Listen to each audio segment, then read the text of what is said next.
最近おじいちゃんいるから違うけど、久しぶりにバイブスあげてこー。嬉しそうできるスイカ。Hey everybody and welcome to the first episode of the new Castaway Anime podcast. As always, I am Neon Manta. And I'm Crunchy Bagels. And as mentioned before, this is Castaway Anime, the show where we give you the latest and greatest in both anime news and anime taste. And if you want to hear more of our objectively correct takes, registered trademark, then subscribe to the Castaway Anime channel here on YouTube and follow us wherever you get your podcasts so you never miss an episode. Crunchy, how we feeling? Well, it's difficult to know how to respond to the how we feelin' since we're in a completely new format. I guess we can talk about that. So instead of covering just one show where we go over, 6 to 8 episodes of it, sometimes 10, instead we're doing 3 episodes of 3 different shows, making it 9 episodes in total, unless we're doing something weird, like we put in a movie or an extra episode, something like that. And so it should be fun. Or we bring back talking about video games because it went over so well the first time. Yeah, everyone loved that episode. True. So in addition to that, we're going to be doing an intro sequence, like something to prepare everyone for. We're trying to make the podcast a lot more personable, a lot more accessible to folks. Yeah, so we're going to be just talking about what media we've been consuming lately, and then we're going to be doing some news, where... When you say it like that, it makes it sound like we are nothing but consumers ourselves. Consumers. Look, media is just the best word I have to encompass anime, video games, cartoons, manga, novels, YouTube videos. Look, there's a lot of stuff that falls under the media umbrella. It's just a convenient word. Yeah, but when you say all we do is consume it, and we're gonna regurgitate what we've been consuming to the viewer, it's not gonna be as interesting. We gotta make it so we're appealing. We gotta market ourselves, Crunchy. You're the marketing guy. Okay, fine. Between us. We'll talk about what we find interesting or not interesting about it, just in brief. Give you the rundown. Spice it up a little bit more than that. Even more than that? How far do I go? You gotta pour honey on it, Crunchy. You gotta spin. You gotta do tricks on it.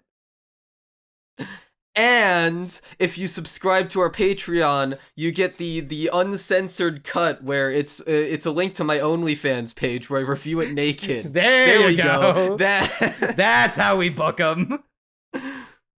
That's totally real. Actually, okay, do subscribe to my Patreon. On the $20 tier, you get access to Crunchy Bagel feet pics.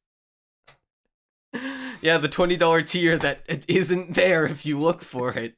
And on the OnlyFans page that doesn't exist. Exactly. So, I mean, yeah, you've probably seen way more media than me this past, 2 weeks we're going back? So yeah, we can go back. I guess we can 1 just or start 2 there. weeks. Just anything interesting that we've seen recently. We're just what we've been up to. We've done really over these the past 100 episodes, past 3 years of the podcast. We've been holding ourselves back. We've been holding back Neon Manta and Crunchy Bagels from the people. It's time for the expose. It's time to lay it all out on the table. Well, I'm gonna expose myself here, and not in the OnlyFans way. Rather, I have not seen much media these past couple weeks. I'm gonna be real with you. It's mostly just been working on the video that I have been laboring over. Am I at this point? By the time it comes, it's the Neon Neko Sugar Girls video. Okay. I just wanted to just know if I was allowed to say it. I don't know. I forgot if you made a People public know. info or not. It's public info at this point, and yeah, it's grueling. I have spent most of yesterday evening and then today when I wasn't preparing for the podcast, just downloading a bunch of videos. I had to learn how to use YouTube DL. I could have done, what I usually do and just look up download YouTube videos free online. But I wanted to just... Is it me or have those websites felt like they've been getting worse over time? They they have, because, there's a lot of pop-ups. Half the time I fear I'm downloading a virus. And furthermore, this is the big thing. I wanted to have a permanent solution that would make sure that I have the highest possible quality. And since YouTube DL uses FFmpeg, listen, it's good because it's a command line program, and that means nobody knows how to use it. So I had to spend like an hour figuring out how to set it up and actually use it. But now I have a permanent solution. I don't have to... Oh, and also it downloads so much faster than the free websites. And so it's just a better... Like, it's worth it to spend the hour learning how to use this program if it means that I get to save time in the long run. So that's what I've been doing, and I re-downloaded all the videos just to make sure I have the highest quality version. And I'm nearly done. It should only take about an hour more. So I'm looking forward to that. Yeah, but aside when from it comes that, time for me to finally get off my ass and make videos for the new Neon Manta channel, this is no longer the Neon Manta channel. This is the Castaway Anime channel. This is exclusively going to be the podcast channel from now on. As I explained in a brief video summarizing the reboot of the podcast that hopefully will go up before this one goes up on Saturday. You had me so confused for like 3 or 4 seconds there, because this is the first I've heard about it. But yeah, remember, you're the one who talked me into it. Did I? Yeah, you Do I said have dementia? Yeah, you said wouldn't it make sense to just make this channel exclusively the Castaway Well, I remember Anime saying channel? that. I don't remember talking about the video.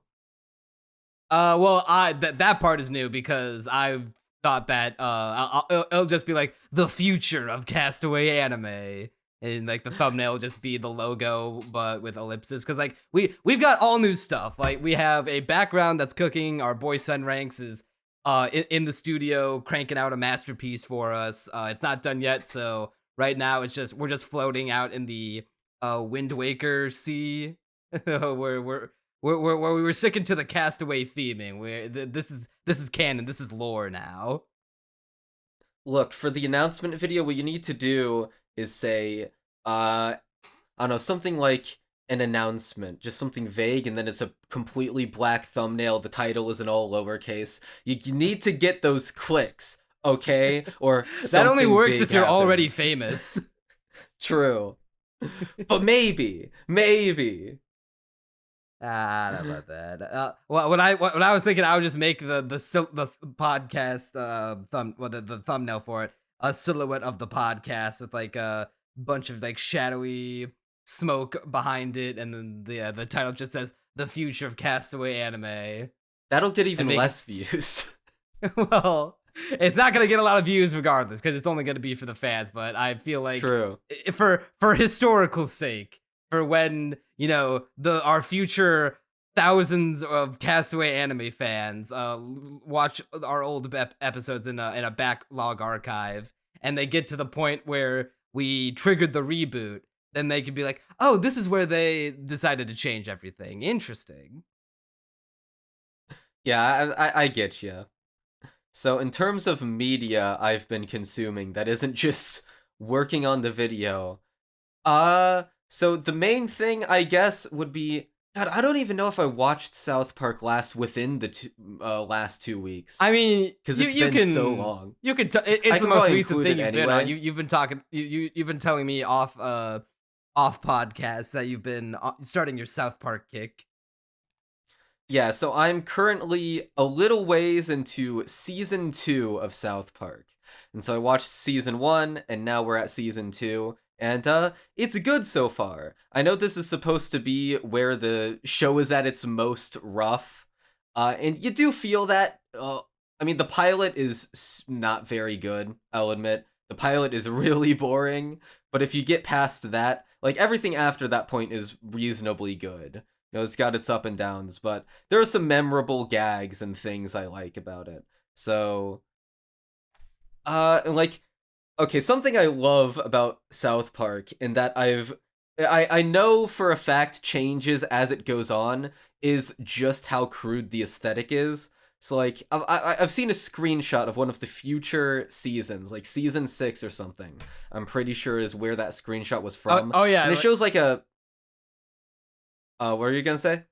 I was just gonna say that, yeah, looking back at like classic South Park to the current seasons, how, because the thing about South Park is that after that big style change from the first season onward to like, season 6 and whatever, from then on the show kind of just remains the same as always looked, with just maybe a higher resolution, but that's it. Yeah, so what I saw in that, what disappointed me, was that they had like this hyper realistically drawn rat, and then the video compared it, because it was like this YouTube short I was watching because I just got it in my recommended, and it was like directly comparing it to the rats in season 1, which were just like this bit of misshapen cardboard with googly eyes and like little, once again, it's all with construction paper and whatnot, so it's got like the little pink construction paper feet in the tail, and it's adorable looking. And I wish the show stayed like that forever, because it's just such a fun aesthetic. I really like how crude it looks. I think in a weird way, the cruder it looks, the better it is visually. You started your South Park binge after you did you ever like finish all of the episodes of Gumball, or did you just decide on a whim to start watching South Park? I decided to start watching it so I had gotten this video in my recommended from this channel named Blooms, and he's a South Park YouTuber because the show is so big that you can make your career on YouTube just talking about it. And it was basically about the story of how South Park took on Scientology. And I was like, oh yeah, that does sound cool. I've been meaning to watch South Park.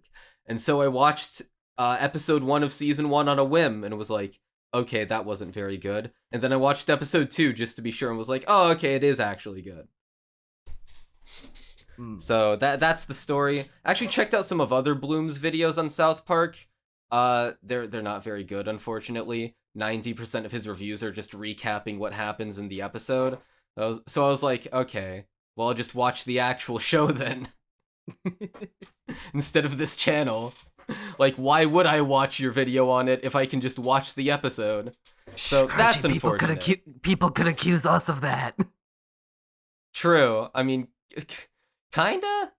I like to think we give I feel like we more have analytical takes than just recapping what goes on. I like to think so, but maybe we're horribly wrong and just ignorant. Hopefully. Yeah, but has South Park been the only thing you've been watching? Within the past 2 weeks, like in terms of watching, except for other podcasts, yeah, that's about it. Except, and this isn't a watch, but I saw that you put Bejeweled on your media thread, and I'm gonna pull something similar here. Because I've also been looking for a time-wasting mobile game to play during work. And I thought I found the one, and I'm pretty sure I'm wrong now. Because that game is called Battle Cats. You've probably seen ads for it on YouTube. And it's like this maybe I haven't tower... blocked it out of my memory. Yeah, so it's this tower defense game where you just have these cutesy-looking cats that go up against the enemy fortress, where it's, a bunch of, like, robot cats and other animals. And the aesthetic is cute. It's very... Okay, so the neat thing about the game is that it doesn't force you to watch any ads, which is cool. However, it is also, like, really, it has a lot of the obnoxious mobile game-isms of, like, and you get your daily reward for booting up the game every day. And I've just by coincidence, like, booted up every day for, like, maybe 3 days in a row. And so every day you have to, like, every time you boot it up, you have to watch all the fucking rewards you get. And it says, like, oh, if you do this 3 more days in a row, you get this reward. And I'm like, I don't even care. Like, screw you. I don't want to spend an entire minute before actually getting to the game. But it just keeps on showing. It has, like, probably 5 or 10 different systems where it's like, and if you have the quests and they give you rewards, and you have the, booting it up daily, and you have, yada yada, blah blah. But the real killer of this game is the awful difficulty curve. It is one of the worst difficulty curves I have seen in a game. Like, it has gotten to the point where it is genuinely unplayable. Because the first, alright, so peak time wasting mobile game is like, you don't have to think that hard. It's kind of easy, but it's like just hard enough to barely keep your attention. It's pure, peak brain rot content. Something that like isn't so addicting that it'll take up time out of your actual day, but if you're bored and on break at work, you can open it up. So like that's like to me peak mobile game. And it starts off decently good at that. Okay, so for a bit, it has like a sort of fake difficulty curve where the enemies get stronger, but you also get stronger, pieces of, stronger cats you can send out, right? And it sort of evenly matches it, and so I'm like, okay, well, the game isn't actually getting harder, but, it taps into the lizard brain. It feels like you're progressing. But then it gets like the enemies get so insanely powerful that it is literally impossible. I am convinced it is impossible to win without like watching ads in order to get free upgrades or other stuff like that, or like waiting to get enough daily rewards to get a power up that will just make you instantly win. Because there are power ups in the game, and a lot of them are really OP. Like there's like cat god that you can give like this in-game currency to, which you can buy with real money, obviously. Stuff like that. And I'm like, I don't want to play this. I don't want to play a game where in order to win, I just need to watch an ad or pay money. I'm good, thanks. So, unfortunately, it was not meant to be. The game sucks, actually. Rest in peace, Battle Cats. Damn. Well, first of all, I need to make a correction before I get outed as a normie. I wasn't Bejeweled that I put on my media list. It was Candy Crush Saga. Thank you very much. So much less normie than Bejeweled. All right, yeah. So like you, I've also been on a quest to find a fun game to play at work to kill time, because at first I already had the perfect one, Marvel Snap, which I think you might enjoy too if you learned the game, because it is a kind of a fun game. It's very addicting. The only problem with it is unbalanced and unforgiving to free-to-play players, which is like all mobile games, but this one does it in a devious way. It's a fascinating thing that I kind of learned while trying out all these different mobile games, that they're hostile to free-to-play players, but in like in different ways. So what Marvel Snap does is that you can't spend money to get new cards, like in something like Yu-Gi-Oh! Master Duel or anything like that. You only are given new cards when you level up your collection rating, and the only way to level up your collection rating is to upgrade cards by you get experience for them by playing them in matches, and you spend that experience on making them increase in rarity by doing stuff like making their 2D art into 3D art, giving them animated backgrounds, giving them animated borders. And then when you reach a high enough collection rating, you are given a random card from a collection pool of what you're able to get, of what they're offering at the time. So basically, long story short, you level up, you're given a card at random. It works fine for newer, like just starting out players, because when you're matched up with people of your skill level, your odds are you're gonna have the same card. Like, you're gonna be working with the same skill set, same tools, with very minor differences, because the cards you get while you level up is completely random. So you could get a really good card in the meta early on, you could not. So it works at first because there won't be so many players who are gonna have just outright better shit than you at the early levels of like newcomer level. But as you go along, once you start reaching level 1000 like I did over the course of months, by the time you hit level 1000, you are getting to the point where you are not unlocking just cards anymore. You are also unlocking card art variants. So like the card will be the same, but it'll be a variant of a card that you already have, just with a different art style, like a different picture in it. Now, what sucks about that is that, say you're on the hunt to build a specific kind of deck, and you're missing like a key component card that brings the whole thing together. Like, say you want to build an on reveal deck, and you want to get a Sex God Wong. And what Sex God Wong does is that he has a really good ability to make on reveal effects happen twice at your area. So you could Wong on reveal decks are really good right now. They're really broken. You can set up some really bullshit combos with it. Except whoopsie daisy, I'm at collection level 1000. I don't have Wong yet.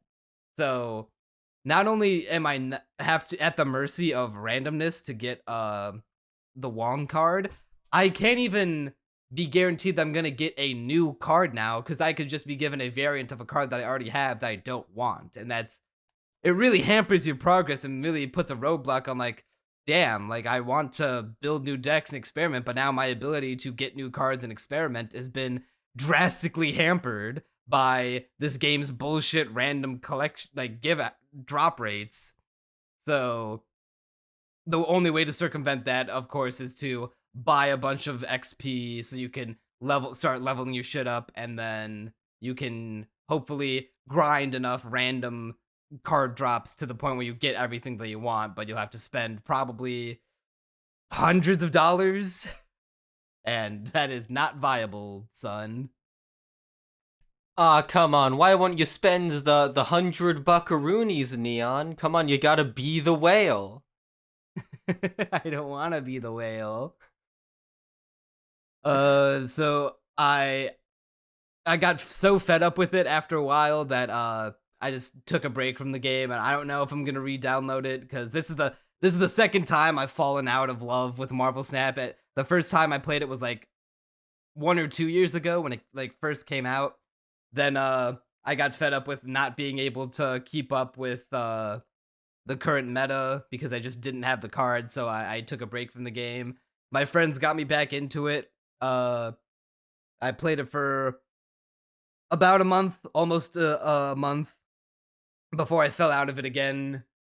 And now I feel like I'm at a point where there have been times where I kind of want to re-download and play, because it is one of the most fun mobile games I've played gameplay-wise, because I do like collectible card games.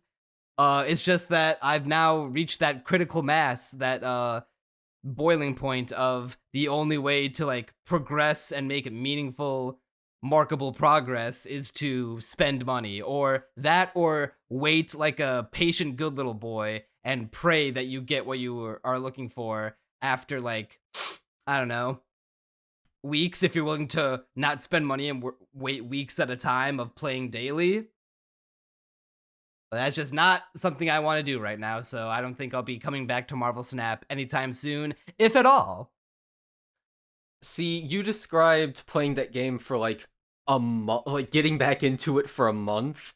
The only mobile game I have ever gotten properly hooked on is Geometry Dash. But the issue with playing that on a phone is that it's just way easier on computer. Like, using a mouse to click just feels better, it's more precise, and so I can't imagine going back to Geometry Dash on a phone now. Like, I've gotten Geometry Dash Lite, which is like the free version, and it's got like the main levels and whatnot, because the actual game costs like, what, $5 now? You know, it's cheap, and for what content you get, it's really, like, that you get so much out of those $5, and so it is worth it, but I don't know, it's just hard to imagine going back to on a phone. And also because I mostly use GD to build levels now. Oh, that's another thing! I've been building a Geometry Dash level. That's like the only other piece of media that I've consumed over these past 2 weeks. When are you making the pivot to become a Geometry Dash YouTuber, Crunchy?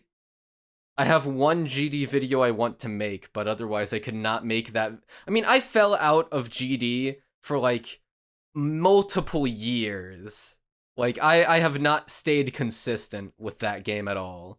So I can't imagine building... I mean, I'm already, not being an anime channel anymore, and I still love anime. I can't imagine revolving my entire channel around Geometry Dash, a game I have fallen out of love with multiple times. I'm very much, I get into phases with Geometry Dash. I say pivot into a Geometry Dash exclusive channel as a joke, but I feel like for how much time you've put into it, I would be surprised if you didn't put out a Geometry Dash video by the end of like next year.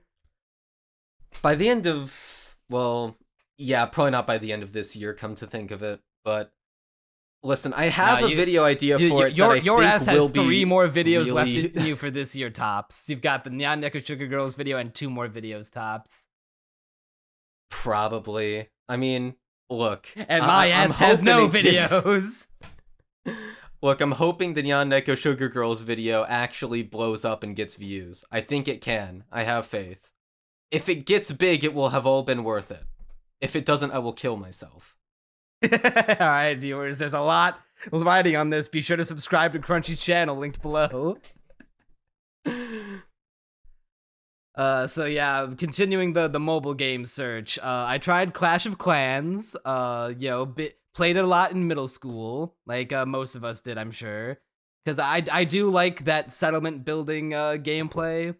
And I like the game, like the moment-to-moment gameplay of like when you're actually building the settlements and doing the like pseudo tower defense strategy gameplay. That's fun. Then my playing that game lasted all of 24 hours before I remembered that games that make you wait real life time to play them are cringe as fuck. Yeah. You know Battle what the Cats worst also has a system like that. It limits the amount of levels you can play. It's so cringe.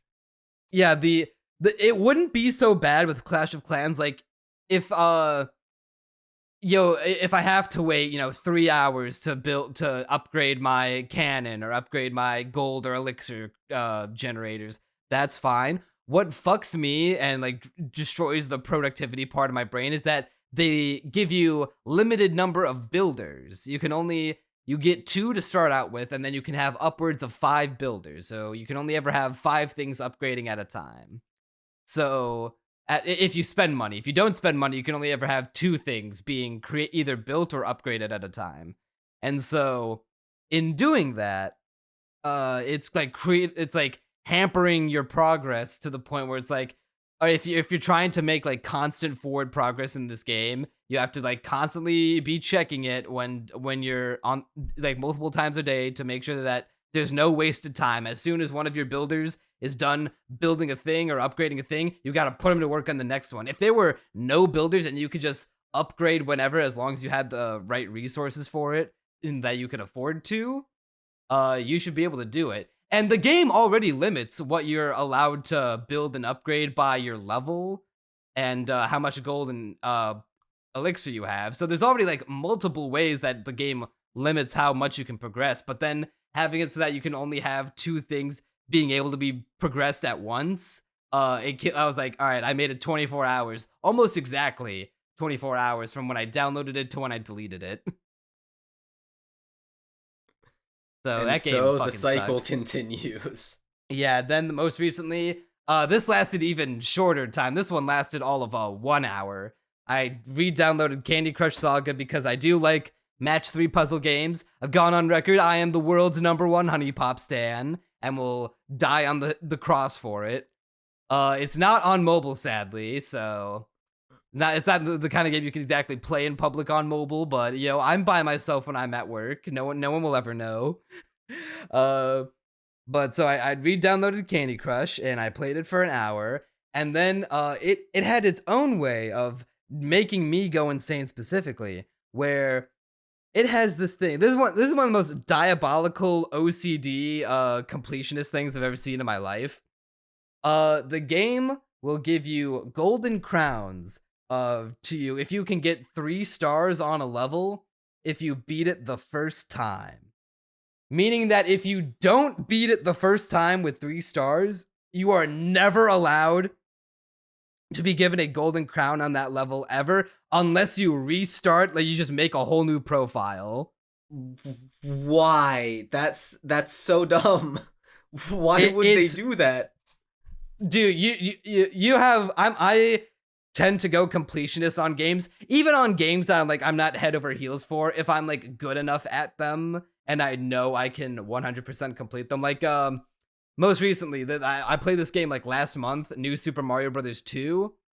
Beat it last month because I was just bored and wanted to play again. I should really just I should say fuck it, bring my 3DS to work and just play 3DS games when I have the time. So looking for things on my phone because I don't want to bring two devices if I can help it, but that's neither here nor there. Like that game is very mid. It's like the middest of mid Mario games. It's the epitome of mid. You agree with me on New Super Mario Brothers 2? Dude, even as a kid, I thought that game was boring. It's so I liked it a lot more as a kid. The day I got it. Yeah, the serotonin of getting a bunch of coins hit me as a kid, but meant absolutely nothing to me as an adult. So it was just a gimmick. So I would still 100% of that game just because I could, and it's still a 6 out of 10. And so imagine my choking myself in my brain like Homer Simpson does to Bart Simpson when I want to 100% a game, but then I look at Candy Crush and I look at those levels without a golden crown that I'm never allowed to challenge again unless I restart my profile. No thank you. So once I figured out that there's no way to get those golden crowns, I was like, nope, deleted. I succumbed to normieism for 1 hour and I feel great shame for it. Look, maybe it's time to just forsake mobile games and read my novel while you're at work like you said you would, you bitch. I will. I'll get to it. What I feel like I might end up doing is just saying fuck it and swallowing my pride of buying mobile games and just buy premium mobile games like Papers, Please, or the big one is Slay the Spire. Like, surely you've heard of that game, I don't think I've heard of. No, I don't think I've heard. You've never heard of Slay the Spire? Dude, you think I'm a mobile game connoisseur?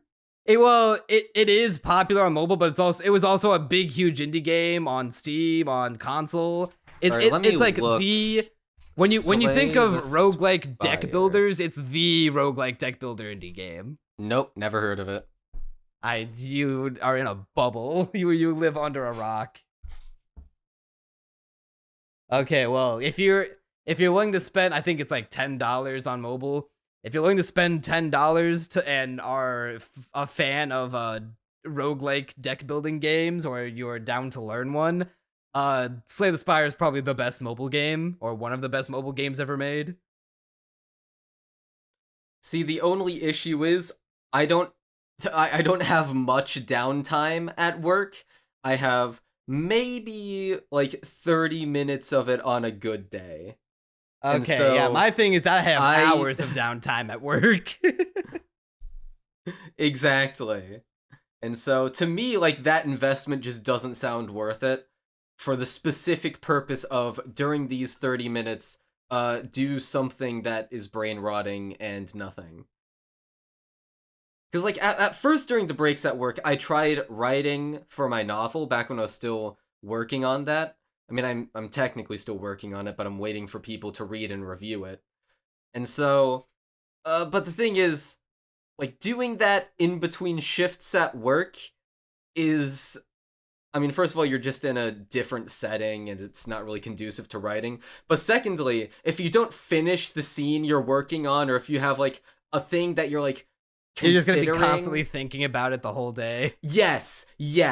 I got to a point. I forget exactly what it was, but I could not focus on work after that point because it was just some like hang up about my novel and the scene I had like just wanted to finish writing. But then my coworker's like, "Hey yo, like we need you." I'm like, "Fuck, this is gonna be torture." Yeah, I remember suffering multiple feelings like that when I would make scripts or just write in my own spare free time. So yeah, I'm still on the mobile game hunt. I think I might just fork over the money to buy something like Papers, Please or Slay the Spire. There was a second where I thought about getting like an idle game like Cookie Clicker, but I don't want to. I don't think I can brain rot game myself to the point where it's like I need gameplay. I don't want to just play a game where a number goes up and I do complicated things to make a number go up. I need like gameplay. I need a challenge that I can win, which is part of the reason why I liked Marvel Snap so much, because it was a bunch of like PvP challenges. Look, all I'm saying is Geometry Dash might be worth the investment for you at work specifically. I might get you addicted to it. It's unironically the best mobile game you will ever play. It's an even better PC game, but it's still a really good mobile game. To me, GD feels like it requires too much attention for a mobile game. I mean, if you're playing like your new hardest, maybe, but if you're just playing levels for fun, like it's, to beat, let's say, a 5-star, like I can be barely paying attention and beat a 5-star level. Now, I mean, when you first play the game, obviously 5-star will feel impossible, but like once you get good at the game, like yeah, you can basically beat it with like one eye closed, the other half open, like a podcast going on in the background, you're on like 2 hours of sleep, and you could still probably beat it in like 5 attempts.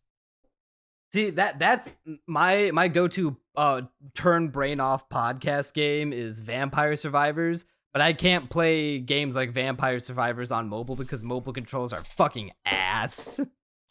True. Which is why you play GD, because it only has one button, unless you're in platformer mode. But up until the newest update, it only had one button. Well, the nice thing about Slay the Spire and Papers, Please is that they also require pretty much the use of one button, so I think I might just get those games. Someday, I'll get you bring my 3DS Geometry or Dash. Switch to work and pray that I remember to time my keep track of the schedule and make sure no one walks in on me playing 3DS or Switch at work, because it's a lot more explainable to be on my phone and someone walks in on me than being on a video game system. There's more of a stigma behind that. True.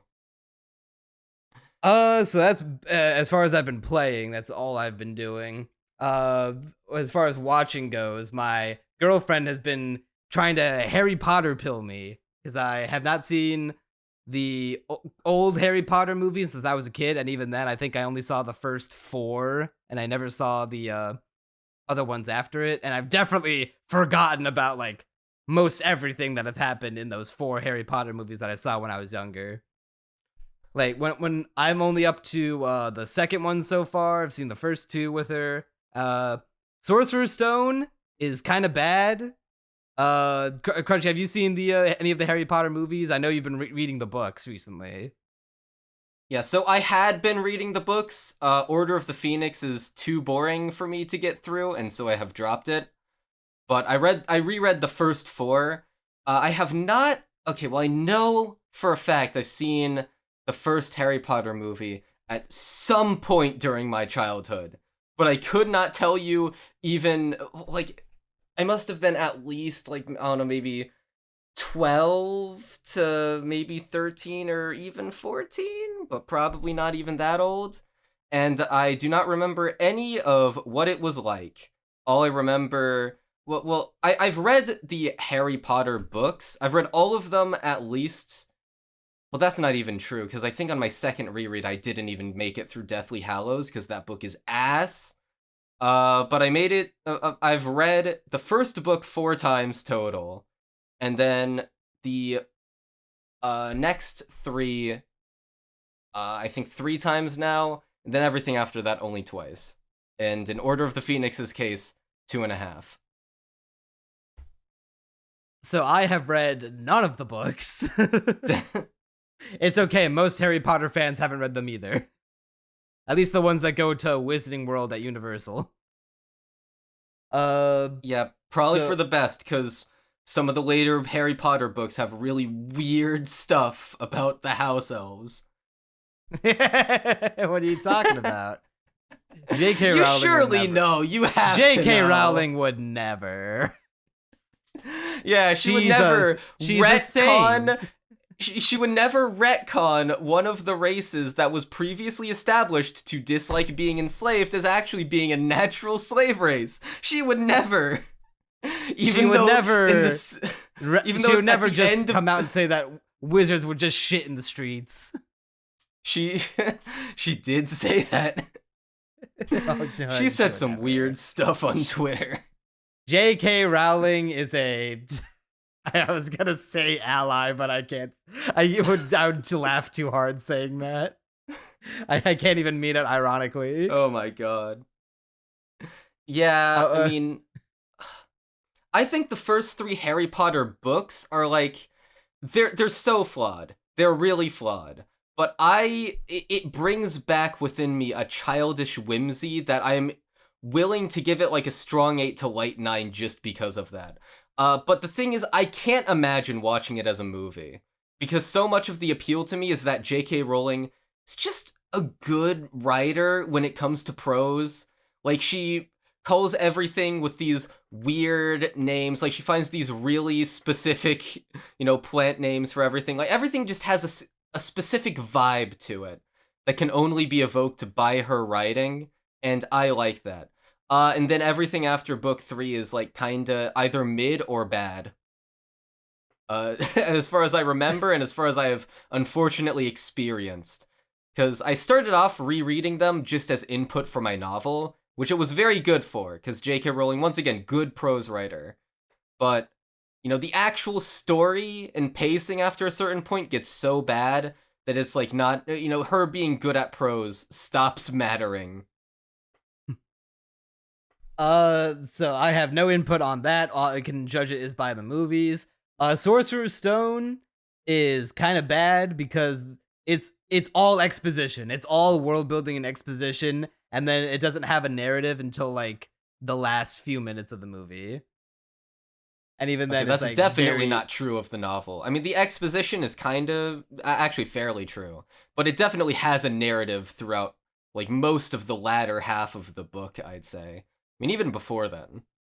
It feels like more of a slice of life. Like the only overarching thing tying the narrative of Sorcerer's Stone together is the suspicion of Snape going after Harry, like having it out for Harry, until it turns out that he was actually protecting him. And the real villain was fucking what's his face, who was being possessed by Voldemort. Yeah, so the book is also a slice of life, but I also think it's good at being that in the sense of evoking, like, once again, this very specific vibe of like childish whimsy and this I felt a magical world. I felt a lot of charm and whimsy to the world building. Hagrid is best boy. Hagrid is in fact cool. I like him every as a time. character. Every time he said I shouldn't have said that, I laughed. So you said you watched the second one too? Yes, Chamber of Secrets is in fact better than Sorcerer's Stone because it has all of the same like charm and world building. Well, tell a lie.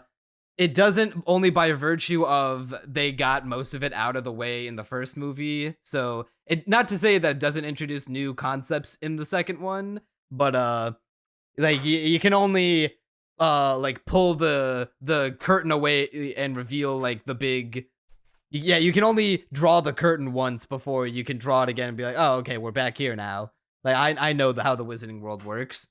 But seeing stuff like, the flying car, the Whomping Willow, the spiders, the spider cave, like all of that is really fun. Dobby is funny. I wanted to.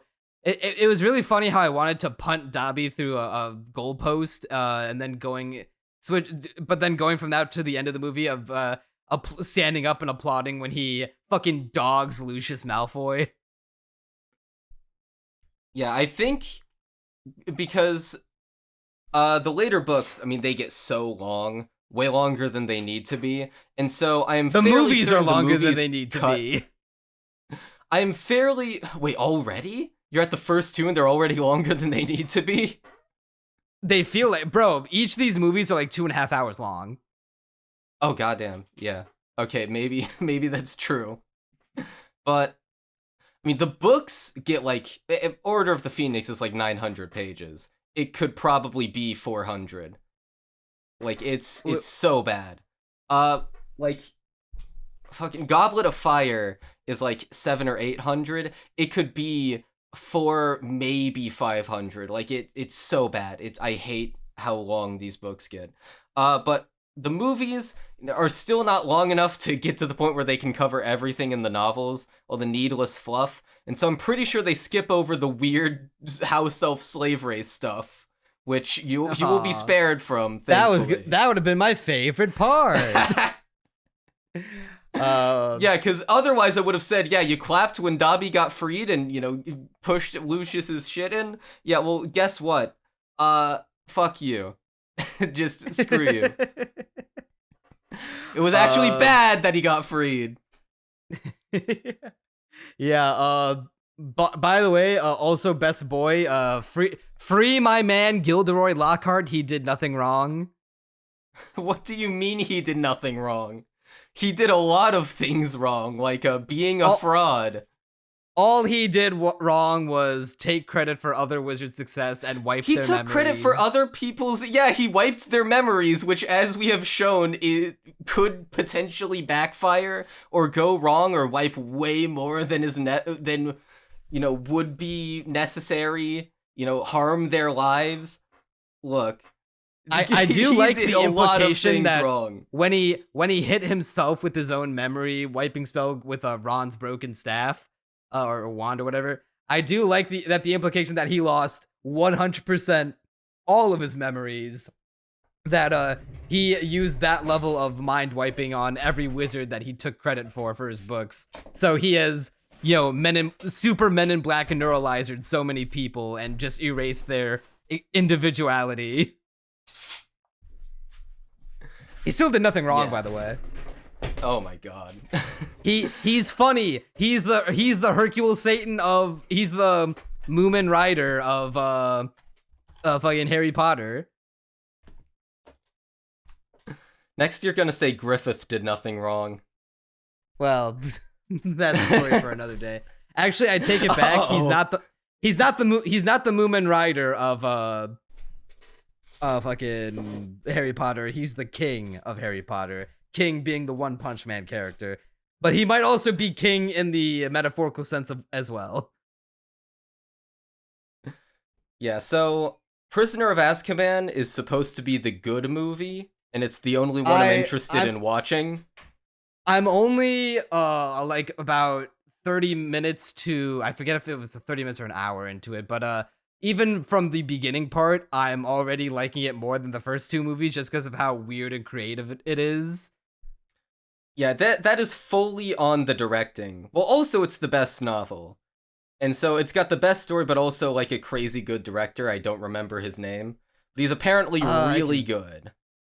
I can pull it up real quick. Because the first two movies were directed by Chris Columbus, and he directed Home Alone. He directed the original Home Alone, the first two Home Alone movies, the Percy Jackson movie, which I remember the Percy liking. Jackson movie is dog shit.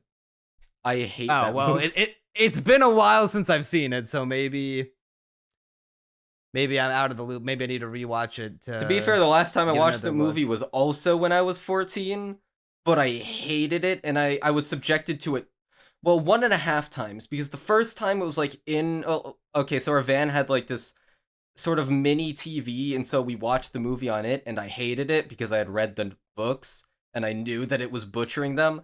And then the second time, literally, I forget who organized this, but everyone in the family was, you know, having a movie night. It was probably my dad who organized it and was like, hey, let's watch Percy Jackson. It was so bad that I literally left movie night. I was like, I can't take this anymore. This is too terrible. And my dad let me do it because he also hated it that much. All right. Yeah, the director of Prisoner of Azkaban this was the only Harry Potter movie he directed, which I was sad to find out, even not even having finished Prisoner of Azkaban yet. Just knowing that he was a one and done. His name is Alfonso Cuarón. I could be mispronouncing that horribly with my honky accent, but Alfonso Cuarón. He's got the accent over the O. He directed Prisoner of Azkaban. He directed Children of Men, Gravity, Roma, and Y Tu Mama Tambien. So he doesn't look like he makes a lot of movies, but the ones that he does make are pretty good. I need to get acquainted with his filmography because once again I've heard this is the good one, and I'm willing to believe everyone on that. I liked Chamber of Secrets. It's if the first movie is a 5 out of 10, Chamber of Secrets is a 7 out of 10. I will say though, Rowling did not know how to write Voldemort at the beginning of the books. I don't think she ever figured out how to. That's such a big tangent. I could go on. Literally, that's like an hour-long tangent there. As Voldemort I watch more of such the a bad Harry Potter villain. movies, we can have this be an unspoken, ongoing narrative within the context of the podcast. As my Because, girlfriend makes me watch more Harry Potter movies, so she could take me to Wizarding World at Universal with her. Look, Voldemort is a fine villain at the beginning. I actually really like his appearance in the Sorcerer's Stone, just because, like, for such a childish and whimsical book. He's just a face on a head. But I like that. It's like grotesque and mutant. Like he unwraps the turban, which is described in the book. Like he's constantly putting, I think, garlic on it to disguise what is presumably the disgusting smell of like the snake, like Voldemort on the back of his head. It's like putrid. It's horrifying. And like Harry Potter is just, just so taken aback and like, out of his element in this situation. I like it in the book. I'm not sure how you feel about it in the movie, but I like all that. I don't hate it. I think that instead of I feel like that should have been the first time we encounter Voldemort, and then he goes into hiding for the rest of the movie, and then he has his followers be the villains for the movies, because he's the big bad. We wanted to like build him up. We wanted him to feel like he is like this impossible force to overcome, that Harry only beat his ass because he had some bullshit power of love curse that protected him this time, but it's not going to save him next time, Potter. And then in the second movie, it's a cool idea. It's literally Kingdom Hearts. It's literally Kingdom Hearts logic that he shows up in the second movie. I thought this Riddle guy was just going to be one of his followers.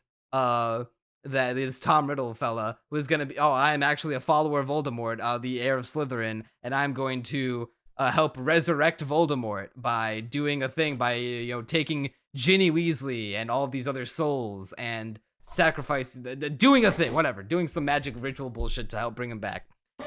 I want to ask you this from a writer's perspective, because you are a self-proclaimed sought-after, you want to be a sought-after writer. Do you think that the Tom Marvolo Riddle thing being an anagram for I am Lord Voldemort is really goofy and stupid? Yes. I was literally about to bring that up. That is the dumbest thing ever. I will agree with you there. I literally laughed during the movie. My girlfriend was like, "Why are you laughing at this?" I'm like, "Because it's fucking stupid." I am Lord Voldemort. You mean to tell me that our main villain of this entire franchise, this entire novel series, this movie series, was not born with the name Voldemort, or is not even like a title for like the most evil wizard in history, like that, like in wizard tongue, it translates to like the devil himself or something cool like that, the Dark Wizard. He gave himself the name Lord Voldemort because he wrote his name on a piece of paper, his full first, middle, and last name, stared at it long enough and went, the V goes here, the O goes here, the L I can put right here. He played word jumble alphabet soup with his own name to give himself his evil name. That is, am I supposed to take that seriously? it all goes back to J.K. Rowling's obsession with wordplay and, making. I mean, most of the character names are pun, like Malfoy, Mal. Later, there's a character named Umbridge because she takes umbrage with things. Very clever. Privet Drive because the Dursleys are very private people. Let's see. There's so many. Like you can literally take it to every character pretty much. What is Erebus Dumbledore's pun? Erebus? Albus. Oh, But okay. I don't know where Also, I I would not be able to. I wouldn't be able to tell you other than that Dumbledore is the most J.K. Rowling name in existence. Like that is exactly that's the vibe of her wordplay. I know. I love just saying the name is fun because it's got that what is the word assonance when it's a bunch of consonants back to back like that? Assonance? I would not be able to tell you. Or is it consonants? Consonants? Well, let's see. Consonants are the opposite of vowel. So they're the words. They're the letters that I'm aren't gonna vowels. Google it so I don't look like a retard. Consonants. In writing, a combination of notes which are in harmony with each other due to the relationship between their frequencies. That's you totally misspelled that. No. Consonants as in the letters, and consonants as in it's hard. They sound the same because they have the same sound. They're just spelled differently. Like consonants are spelled consonants, and then consonants, the literary device, is consonance. Yeah, but I'm not sure if there's a word for having a bunch of them back to back. There is, and it is consonants. I looked it up. Literary consonants. The repetition Literary of consonants. Repetition of consonant sounds typically within or at the end of words. Huh, I did not know that. I just Like thought the the word was lumpy- for the non-vowels. The lumpy, bumpy road was rough and tough to walk on. That's an example of consonants. A bond that transcends the beyond. That another example of consonants. I see. I was gonna say something, but then I forgot it. Yeah, but yeah, Dumbledore. That's fun. So yeah, the Tom Morello. Oh, this is what I was Voldemort gonna thing. say. People have. You will see probably in the third movie. I imagine she would make an appearance. With J.K. Rowling's tendency to name characters after things related to them, people have noticed that she named the Asian character Cho Chang. Which... I'm sure she meant nothing by it, and it's just she gave an Asian character an Asian-sounding name. And I'm sure there's no even funnier hidden, part horribly is racist agenda. Is that Cho Chang? It's like two. God, I'm pretty sure they're Chinese surnames, but I would not be able to tell you. But like, it's like not even a first and last name. It's definitely it's like what calling someone. It's like calling someone Robert Ethan. Yeah, exactly. I was just literally about to say that. But yeah. So what makes the I am Lord Voldemort thing doubly hilarious is that he realized he had 3 leftover letters from his name, and when he wrote out Lord Voldemort, he's like, shit. Well, I can't just call myself like Vol Diamorti or something like that. I'll just be like, I am Lord Voldemort. Oh my god, I just remembered. Okay, by the way, there is a section in my novel where I literally just straight up parody how J.K. Rowling names characters. And it is one of the funniest things I have ever written, and you need to read it now. It's in chapter... it's all the way in chapter draft 5. that you sent me? Yes. And it is Okay, it is hilarious. I'll look forward to it when I eventually get around to reading it. But yeah, aside from that, also speaking of Kingdom Hearts logic bullshit, why what is Tom Morvolo Riddle in this context? Is he? How is the memory of Lord Voldemort so powerful that and it was contained within that book and was able to interact with Harry like that? That was like some Kingdom Hearts heartless persists after the nobody like bullshit. I mean, the explanation with most things that happen in this series is just it's magic. Just wait until you get to the 4th movie, because the plot of that one makes literally 0 sense. Like, Prisoner of Azkaban is probably the most logically consistent book/movie in the series, but literally, book 4, it makes no sense at all. It literally... Okay, without spoiling anything, the main villain's plan is so stupid, so, like, mind-numbingly overcomplicated and dumb, and, like, why wouldn't you do the obvious thing, that it is, like, frustrating. You will get to the end of that movie and cry from how bad it is. I mean, it's a good ending emotionally, but, like, logically, it is the dumbest thing ever. Why did J.K. Rowling spend 700 pages building up to the stupidest thing ever? I will. Last thing I'll say about the Harry Potter movies so far is that I love the spectacle scenes. Like the flying car sequence is iconic. I made a hilarious meme on my Twitter thread when I logged Chamber of Secrets of the meme shot of Ron driving the car and looking. Let me guess, they fly into the Twin Towers. Yeah, that one, but I replaced it with Third Impact. Oh, okay. So you didn't do the most obvious thing. I replaced it with the shot of Shinji choking out Asuka, set to the, crucifix not Titan, Ava's and the Sea of Blood. I thought it was peak. I have not seen it. The movie was just good. I have barely checked Twitter, so I might peep it. I know you're like 40 deep into your media thread or something like that. So yeah, 44, I missed a lot. After Chamber of Secrets, the last thing that I watched recently, in fact, just the other day, was Deadpool and Wolverine.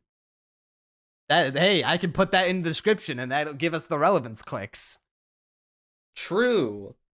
I saw you gave it a 6. Yeah, it was, well... I can't wait to piss off the Marvel fanboys by doing this. I have this unique scoring system exclusively for Marvel movies, where ever since they started putting out mid to garbage ass TV shows that no one gives a shit about, that are canon to the MCU, that you will need to watch in order to get the plots of future movies. I've now made it a point to okay. Every MCU movie, regardless of its quality, it could be the greatest masterpiece 10 out of 10 ever. If it requires me to watch any of the TV shows in order to understand the context, immediate point docked. Immediate taking away 1 point. I don't care if it's arbitrary and like fucking like stupid. They deserve it. What is the consensus on this movie? Because I thought most people agreed it was just okay. I've heard, like mixed opinions on it. I've heard that it's either like okay or see, I don't say this to sound mean, but everyone that I've heard say that it's like, oh dude, it's so good, it's peak MCU. I always see those opinions backed up by nothing. They just say that to say it, and they don't give any like indication as to why. Whereas everyone that I've seen say that it's mid has given explanations and reasoning to back up their opinions. So, I'll say it firsthand, I think it's peak fiction. It's the greatest movie ever, and I will not explain why, but it's great. I think it's a 9. It's like enjoyability wise, it's a 7 out of 10 movie. I just give it a 6 because it requires me to watch Loki, and I will not be watching Loki, so well, there you go. Yeah, the movie, it's more fun than it is good because Deadpool, uh the first two Deadpool movies tell semi-serious stories. They're not 100% serious because they're always uh underlined with comedy because that's what Deadpool is. He's a uh he's kind of no, in fact, not even kind of. He is a parody character. He is a parody of Deathstroke from DC. It's just that the joke got so carried away that he became one of the biggest icons in all of Marvel.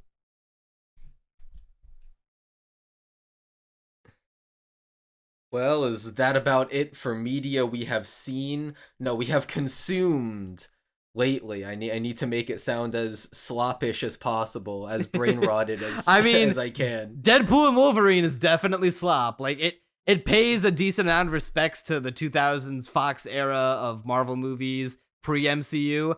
Literally the best part of the movie, I'm not even kidding, is there's a credit sequence where I won't spoil like all the cameos, but the credit sequence is literally just a collection of special features sequence of like the making of sequences of the Fox era 2000s Marvel movies, like the X-Men trilogy, and even like the new X-Men trilogy, like First Class, Days of Future Past, Apocalypse, like all those movies and more.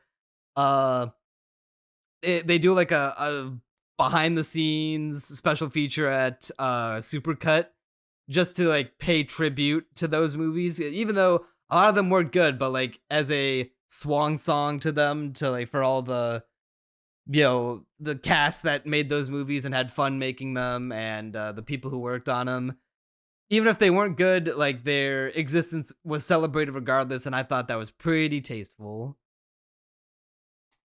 Meanwhile, I'd get nothing out of it because I don't know anything about superhero movies.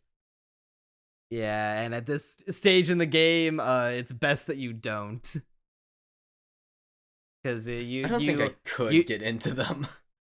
see your existence is kind of wild to me in this particular instance, to someone who is completely separated themselves from the MCU phenomenon, given your age and how in line with our generation's culture you are, because the MCU is like the super Star Wars of our generation.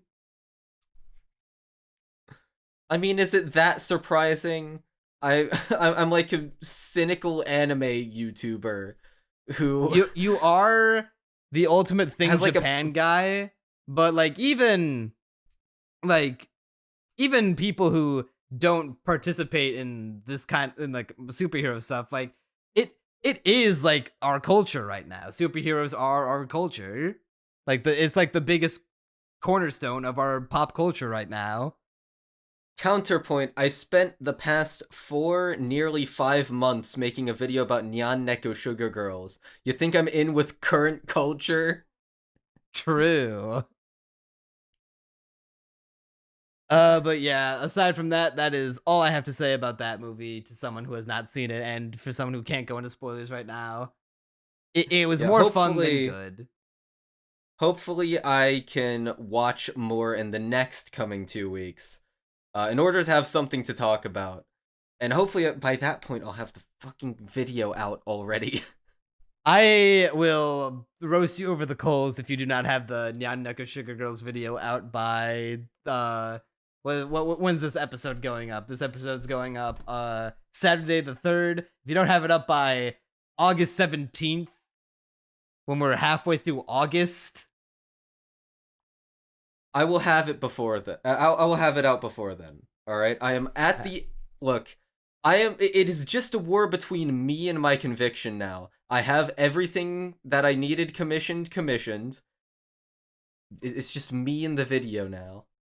Just me and editing audio and recording everything and editing it all. So I'll probably no life that. well, in that case, we talked about everything that we've been up to recently. So let's talk about what's been going on in the world of anime and our sphere of media in the news. We've got a new Ranma 1/2 anime coming out from Studio MAPPA. Yeah, so honestly, most of this is just going to be you explaining the news events to me. But while we were setting up, I did look at the article in the trailer. And I also just happen to know some of the discourse surrounding this. Uh, People are kind of split. Fans of the original are like, man, this is ugly and I won't be watching. I will just rewatch the original. And also, they won't adapt all 200 episodes. Whereas new anime fans, like me, who haven't seen the original, although personally, I've like really wanted to watch the original, because I'm like, man, I saw the Urusei Yatsura remake and it was great, and so I'm gonna watch, the original Ranma before watching the original Urusei Yatsura. That was a goal I had. I have not gotten to it yet.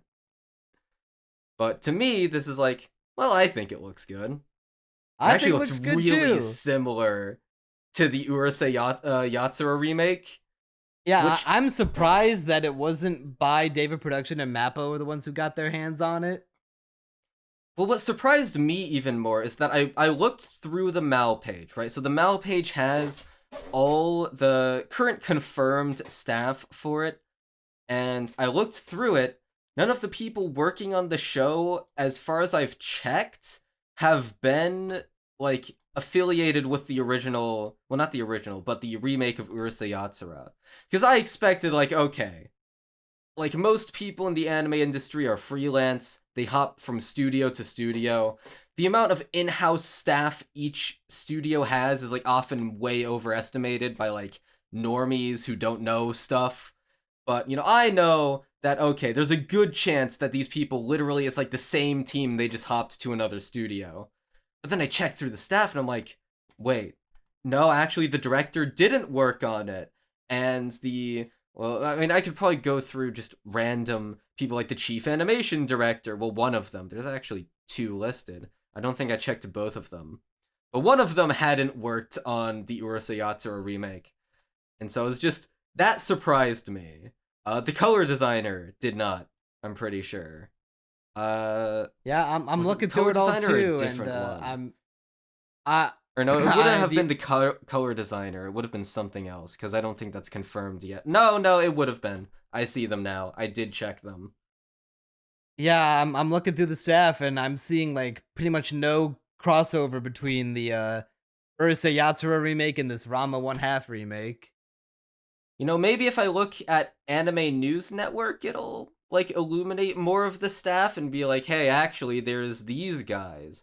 But none of the big staff listed on MAL are affiliated. The only with people it. they're bringing back, it looks like, are the cast members who are still able to play the characters. Like, according to this MAL article, like the main characters for both Ranma's male and female personas are coming back. Akane's voice actors coming back. They had to get some new ones for some characters, either like probably because they either died or just are not able to voice them anymore. But it looks like they're reprising most of the cast. Yeah, I did hear about that, and that is cool for fans of the original. Personally, like, obviously I'll watch it for the seasonal podcast, but I'm not sure if I'll keep up with it instead of the original, just because I know the original is the more complete version, and because it probably looks better, let's be real. I haven't seen that much from it, but it's probably aesthetically superior just for being an old anime. I mean, maybe MAPPA can give us some crazy fight sequences, because there is fighting in Ranma 1/2. Not nearly as much as something like Inuyasha. Ranma is like the perfect midpoint between Urusei Yatsura and Inuyasha. Like that's what's funny about Rumiko Takahashi's work. Like, you can see like exactly how it evolves over time. Yeah, I mean, I personally think it will be a pretty good adaptation. Like, God, because it still astounds me, right? Like, that this isn't the same team, or mostly the same team, because it looks so identical. It looks so similar. The colors, I would have sworn the color design was at least the same, but no, it's not. I would have thought that too. I mean, it's not as poppy as the Urusei Yatsura remake, so I can kind of see it, but even still, it's like, it's almost there. They're very, very similar. The closest thing to that they would have worked on was that I looked it up right now. Yeah, Yukiko Kakita, the color designer for the Ranma 1/2 remake, did color design for Osamatsu-san. So for the various seasons of the Osamatsu-san was sequel anime to like the classic Osamatsu-kun, which that I can tell. They've also been a color designer for a bunch of Trigger projects. So they've been a color designer for Panty and Stocking, Little Witch Academia, Kill la Kill, Promare, BNA, Star Wars Visions for their Trigger episode, Cyberpunk Edgerunners, and this one's not Trigger, but their most recent credit is Buchigiri. They were the color designer for that show, and I remember really liking the colors on Buchigiri. The colors are one of the best parts of Buchigiri's visuals. I mean, apart from every other aspect of its visuals being great, but I especially loved the colors, so we're in good hands. And judging from the trailer, like, yeah, it's going to look good. I don't. It's gonna if for normies who are never going to watch old anime, who are only going to consume the new shit like this. I think this will be serviceable enough. I feel like the only reason people are saying, like, oh, you know, it looks disgusting is because they just prefer the aesthetic of older anime, which, I mean, based, but also, like, look, it's got its own merits. I think it, you know, aside from being of a more modern anime aesthetic, like, it does really well with that aesthetic, even if I do probably, I imagine I will prefer the older aesthetic. Like, everything I've seen of it is probably something I would prefer to the remake, but I think it's doing a good job with its aesthetic. Let's see, the last piece of Ranma 1/2 anime was from 2008, which was an OVA by Studio Dean, which was the original studio that did do the anime back in the late 80s, early 90s, but I don't know how much of the same staff worked on it then in 2008 compared to back when it first aired. So yeah, this is the first piece of Ranma 1/2, like, entirely original animation in nearly 2 decades. Look, the real reason why it's worse is that they censored the titties. True. Yeah, I'll never forgive them. This is a big time to be a Rumiko Takahashi fan. You're getting remakes. You're getting fed. I want to become a Rumiko Takahashi fan because everything I've seen of her writing style resonates with me. So I will. She is one of the all-time legends. Ranma. She is indeed. You want to know who else is one of the all-time legends? Are you perhaps talking about our Lord and Savior, the greatest mangaka to have ever existed in this or of all time, Reiji Miyajima? Rent-a-Girlfriend Season 4 is confirmed. I don't know how far we will get, but I hope we get the pool scene. Please get the pool scene. We are 1,000%. We are 10,000% getting the pool scene this season. I need to see how they adapt it.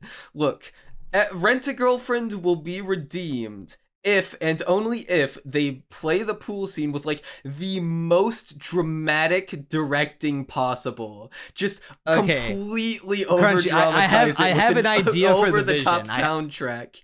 I have an idea for the vision. Please do that. Do you remember the animation in the scene from Your Name where Taki consumes the sake and goes on that big art house, beautifully animated, transcendent, like, time-space experience, like seeing the red thread of fate and like seeing the conception of and birth of Mitsuha and like that whole scene? I want to be like that, but for when he pops a boner and cooms in the pool. Oh my lord! Please, I hope this show gets self-aware. It won't. It absolutely won't. No, it won't. But I hope it does everything we're saying, because that would unironically make, okay, if they do anything like even remotely obviously it's not going to get all art housey, but if they just over dramatize it like to a completely ridiculous degree, it will automatically it will be at least a 7 just for that. See, the worst part about this announcement is not that the fact that there will be more Rent-A-Girlfriend in the world.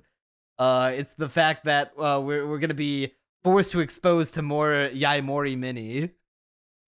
True. The biggest anime villain of last year. As you infamously said, and as no one agreed with you. Look, she's a villain to me, god damn it. We're gonna have to cover this on the podcast. Oh, we have no choice. We're in too deep. We're up to date on Rent-A-Girlfriend. We're not up to date on fucking Demon Slayer or any other of the big anime that's coming out right now. I'd rather what's watch big? this than Demon Slayer. I Like- can't even say that unironic. Even unironically, I can't even say that. I'd watch Demon Slayer. Look, Rent-A-Girlfriend may be terrible. It may be worse than even Demon Slayer, even though I don't like Demon Slayer either, but that's neither here nor there. But, like, Rent-A-Girlfriend is fascinating. It to this day fascinates me. I give it I mean, with the negative scale, it's more like a -6. But still, like, it is a fascination I have with this show. Like, sincerely, yeah, it's like a 3 or a 4 out of 10, depending on the season. Season 3 is a 4, and the prior 2 are 3s. But I am fascinated with it, and I would rather watch this interesting specimen than Demon Slayer keep being mid.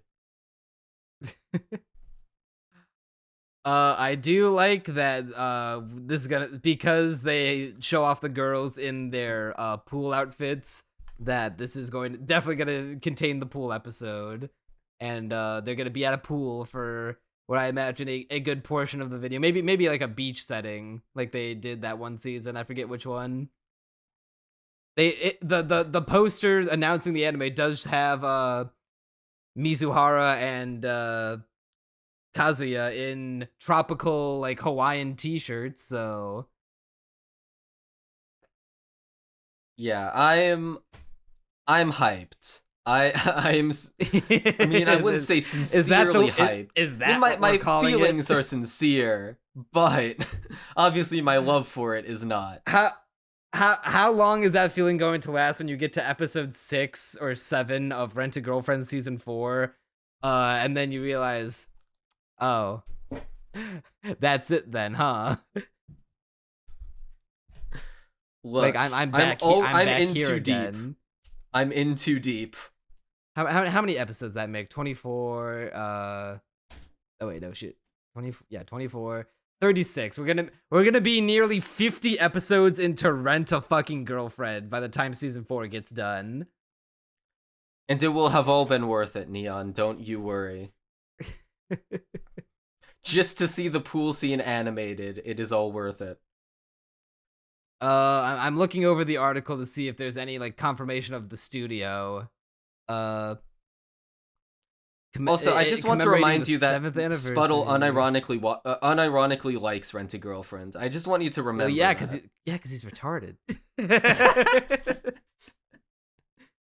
I'll go send him the clip. I'm still in his server. go ahead, do so. Yeah, no confirmation of TMS Entertainment, but if they've got him for the first 3 seasons, I'd be surprised if they handed it off to anyone else. Maybe if they hand it off to a different studio, they'll make it tolerable to watch and not litter the fucking screen with on-screen onomatopoeia that doesn't, you know, it's just on-screen captioning. It's not even onomatopoeia. It's just words that clutter the screen. Look, it's not going to be peak fiction if it doesn't have at least let's say 20 scenes of the girls walking outside and all the bystanders say, "Oh, she's so pretty." Man, that guy's got a real babe with him. If there are at least 20 instances of it. And they don't stop coming, and they don't stop coming, and they don't stop coming, and they don't stop Exactly. coming. Well, the Ugh, bystanders kill certainly me. aren't stopping. I need to be killed, and I need Chisato and Takina to kill me because while we're waiting for season 2 of Lycoris, we're getting some short movies. We're getting some bonus content. Yeah, so I haven't actually read about this yet, so you're gonna have to regale it to me. All right, so to announce the second anniversary, the Lycoris Recoil 2 years later, or Lycoris Recoil 1 year later, first anniversary for you you bagel heads out there, which is probably the real reason why this got announced. They announced that Lycoris is gonna get 6 short movies, directed by different staff members, also storyboarded by different staff members, all while director Shingo Adachi is in charge of supervising them all. So, these movies are going to be coming out in, let's see if it says anything about that here. Doesn't look like it says anything about how they're gonna come out, just the fact that they will. And this is a short article. Okay, I thought it'd be more of a project to read. Never mind. No, admittedly, we don't know like when they're coming out. We just know that in addition to Lycoris season 2, which has been confirmed for a while now, that there will just be more content. I imagine we're gonna get these short movies before season 2, while as like a little appetizer while we wait. Or they're the appetizer to the recap movies, where they just happen to take a long time reanimating it. True. I mean, I guess the movie was already pretty high quality with its not the movie, the show was pretty high quality, almost comparable to a movie with its animation, with its production. Wow, don't even say that. It was not comparable to a movie. I watched that twice. It was it was good. It was not movie quality. If I saw that from a movie, I'd be like, I want my money back. This was supposed to have higher quality animation. All right, fine. It was good. It was good for a TV show. How about that? It was good for the modern state of anime. I'll give you that. Like, it looks good. It does look really good. All right. So yeah, that'll do it for that segment. We're still waiting on Lycoris season 2, where we will be covering it when we do. I don't think we're gonna be covering the short movies because there probably won't be a lot to pull from, but they'll hopefully they're cute. Hopefully they're fun. So and then the final thing we have is another thing you're gonna have to explain to me. Yeah, so this one is not exactly anime related, but it's definitely within the field of what our culture. It's you're speaking of how superheroes were the touchstone of our current popular culture. Robert Downey Jr. is being pulled back into the fray. Just when you thought he was out, they pull him back in to the Marvel Cinematic Universe, where he will be playing Doctor Doom in Avengers Doomsday, coming in May 2026. There are some mixed reactions to this announcement. On one hand, you have people who might find entertainment in the jingling of keys in front of their faces, being like, "Oh my God, the GOAT is back! He's gonna be back in the MCU. This is gonna be the greatest thing ever."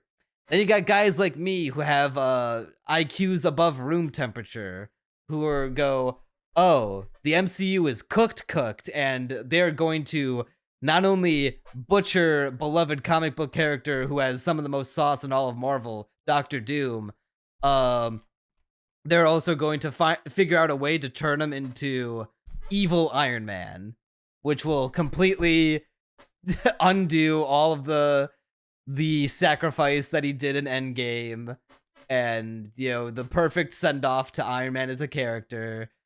Yeah, I think this is retarded. A retarded thing to do. What are you talking about? Robert Downey Jr. is the best thing that has ever happened to the MCU, and him playing this Doctor Doom, it's going to make it peak. Trust me, Neon. So like, how is that even gonna work though? if he's gonna play another prominent major character in the MCU, when he's been the main character of the MCU in its first like 11 years, then how is he going to like when the mask comes off and people look at him and recognize him as like, hey, you look a lot like Tony Stark. That's kind of weird. No, you want to know what it'll be? It'll just be his twin. Doctor Doom will be Iron Man's twin. It'll all make sense in the end, Neon. I don't know anything about the MCU. I'm just saying random shit. This was too big of an announcement to pass up, and also bank in on the clicks of being able to put this segment in the description to get the keywords up in the search engine. True. But yeah, no, this is really dumb. So I'm trying to think of anime equivalents to make this make sense to you. So is there a character in Monogatari or Zarigoto that was like pretty prominent for a majority of it until they brought their character to a satisfying close and like wrote them out of the story or even killed them off to be like, okay, their character is done. There's nothing more we can do. We've done everything we can. We've given them a proper send off and everything. Let's move on to new things. Let's see. In Monogatari, there's a few that were missing in action, but then were actually brought back as their characters. In Zaragoto, I mean, I'm only 3 books in, so I guess I'd say Mikoko Aoi.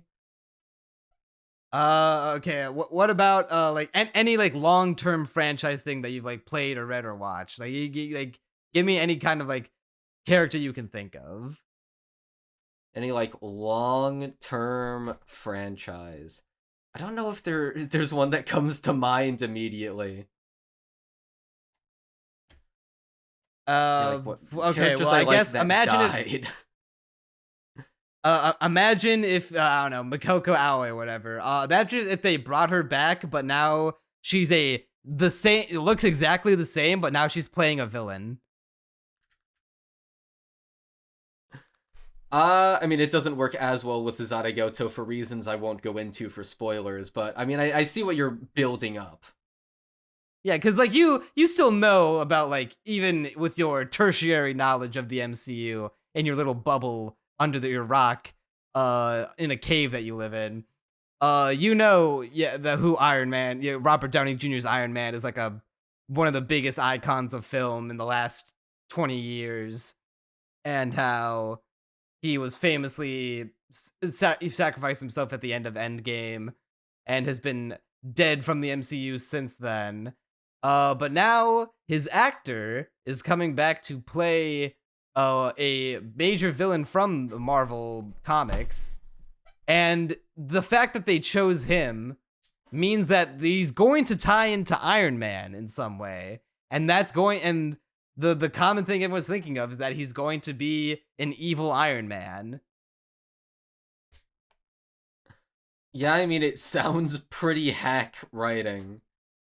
Yeah, and I can tell you the reason why they did this is because the MCU has been floundering ever since Endgame, because it should have ended right then and there, and they should have just be done with Marvel.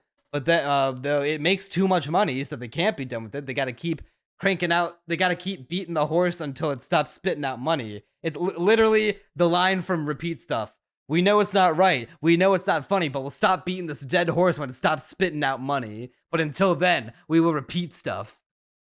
No, you want to know what it's even more like? It's like the line from the mangaka in Oshi no Ko, where she says that the second job of an editor is to keep the series running forever until it stops making money. Amazing transition. It's perfect.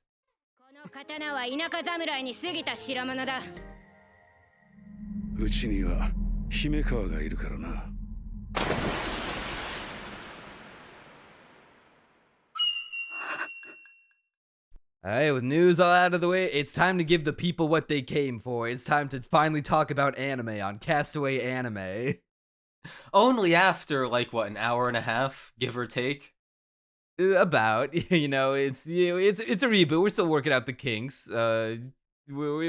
Shut up. We're talking about Oshi no Ko. It's been a year, but we're talking about season 2 of Oshi no Ko. It's back, and I'm loving it so far.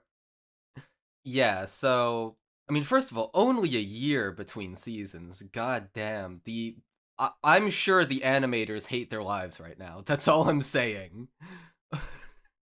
Especially with the art quality it brings to the table. Yeah, the artists want to fucking neck themselves, because it continues to be one of the best looking anime from like a art perspective, best drawn anime in a while. Every single it never feels like any character is like cheapened out. They had to rush a character or a model. Even like the side characters that we were introduced to here all feel like they took like adequate time to design and feel like they're unique individuals, not just random background extras that don't matter. Dude, every time I see like like a hyper detailed eye in this show, I just think, yeah, 3 animators died making that. Yeah, it's constant. I think about show. the that one shot of like the cross staring scene between Akane and Kana, and they just have like space in their eyes, like literal like space and stars. Yeah, that was exactly the shot I was thinking about, actually. God, this show looks so good. Like, it's not always with the highest quality animation ever, but like you said, the art is always on point, and the animation is never poor. That's the thing. Yeah, hopefully this isn't the kind of show that needs... for the type of show it is, it doesn't need, like, incredibly fluent animation. And for when it does, it's saving it for, like, the moments where it would need it. Yeah, like, for example, this sequence, I'm sure it took your breath away as much as it did mine. The fucking paint splatter sequence in episode 1, where they're acting at each other, and the impression, like, how deep the impression of their acting is shown literally through paint. It's like, God, it's so good looking, and they've got that like one the shot that was also weirdly. showed off in the trailers of Kana, the one actor, I think his name was Himekawa, with like the neck beard, like thrusting his script at her like a sword, and then the impact of his acting, painted like her character that she plays onto like half of her body. Oh, it's an amazing shot. Dude, I literally screenshotted that, put it into like put it on my server, and was like, Oshi no what the fuck, or something like that. Yeah, I took a lot of screenshots, a lot of them including my wife. Kana, I presume. You fucking know it. Look, all I'm saying is, long hair Akane, be still Listen, my heart. Long-haired Akane is tempting me, but I will never sway from my fashion-forward wife, who consistently continues to have the best outfits. See, Kana, she's cute, she's fine, she's whatever. Long hair Akane, I am not backing down from this. Long hair Akane. She every is also shot nice with looking, her, but like, come she on. looks so pretty, dude. Yeah, it's actually unreal. You only like her even more now because she grew her hair out. Well, hold on. I mean, it is in part because of that, but also I have an apology to make, a deep, sincere apology to short-haired women around the world. Abiko, my girl Abiko is rocking it. She is mad cute too, but you only like her short hair because it's messy and unkempt. Okay, true. However, it can be done. It has been proven to me. To be fair, it was already proven to me because of Yuki Nagito and probably a few others. But Abiko, man, she's so cute. Actually, when I first saw her, like I'd seen screenshots of her, before I had actually seen the episodes, and I was like, man, that's a cute twink. Glad to find out that I'm not actually gay. You thought it was a dude? I totally thought she was a dude. Crunchy, I think this is pretty telling. What is it telling on? Look, she's not actually a guy. I'm not actually gay. You just Is like what I tell femboys, myself. or Look, if I like Or them for really- their feminine features, is it really gay? I guess we'll leave that up to the audience to decide. Your sexuality is not yours to determine anymore. It's being determined by the court of the internet. The worst. Yeah, comments, court. go ahead. Viewers, go ahead and leave a comment down below what you think Crunchy's sexuality is. Can I appeal the decision, get it taken all the way to the Supreme Court? The Supreme Internet Court of... What would that be, Twitter? That would be a nightmarish court. I think Supreme Internet Court, maybe in a general space, yeah, Twitter, which is horrifying to think about, but if we're talking, like, in the realm of YouTube, probably, like, Mutahar or something. True, Mutahar and Critical. They're gonna make a video on the bagel gay situation. Is Crunchy Bagels gay? Your Honor, his avatar is a woman. Therefore, true, that's a good point. But that aside, actually getting back to the episode at hand, Oshinoko is as good as it's ever been. And in fact, I am so excited for what they're setting up with this arc, because it seems to be like most of the season, if not all of it, is going to be about this one arc with the play, and that we're going to just get as much out of that as possible. And that is extremely exciting to me, because I always...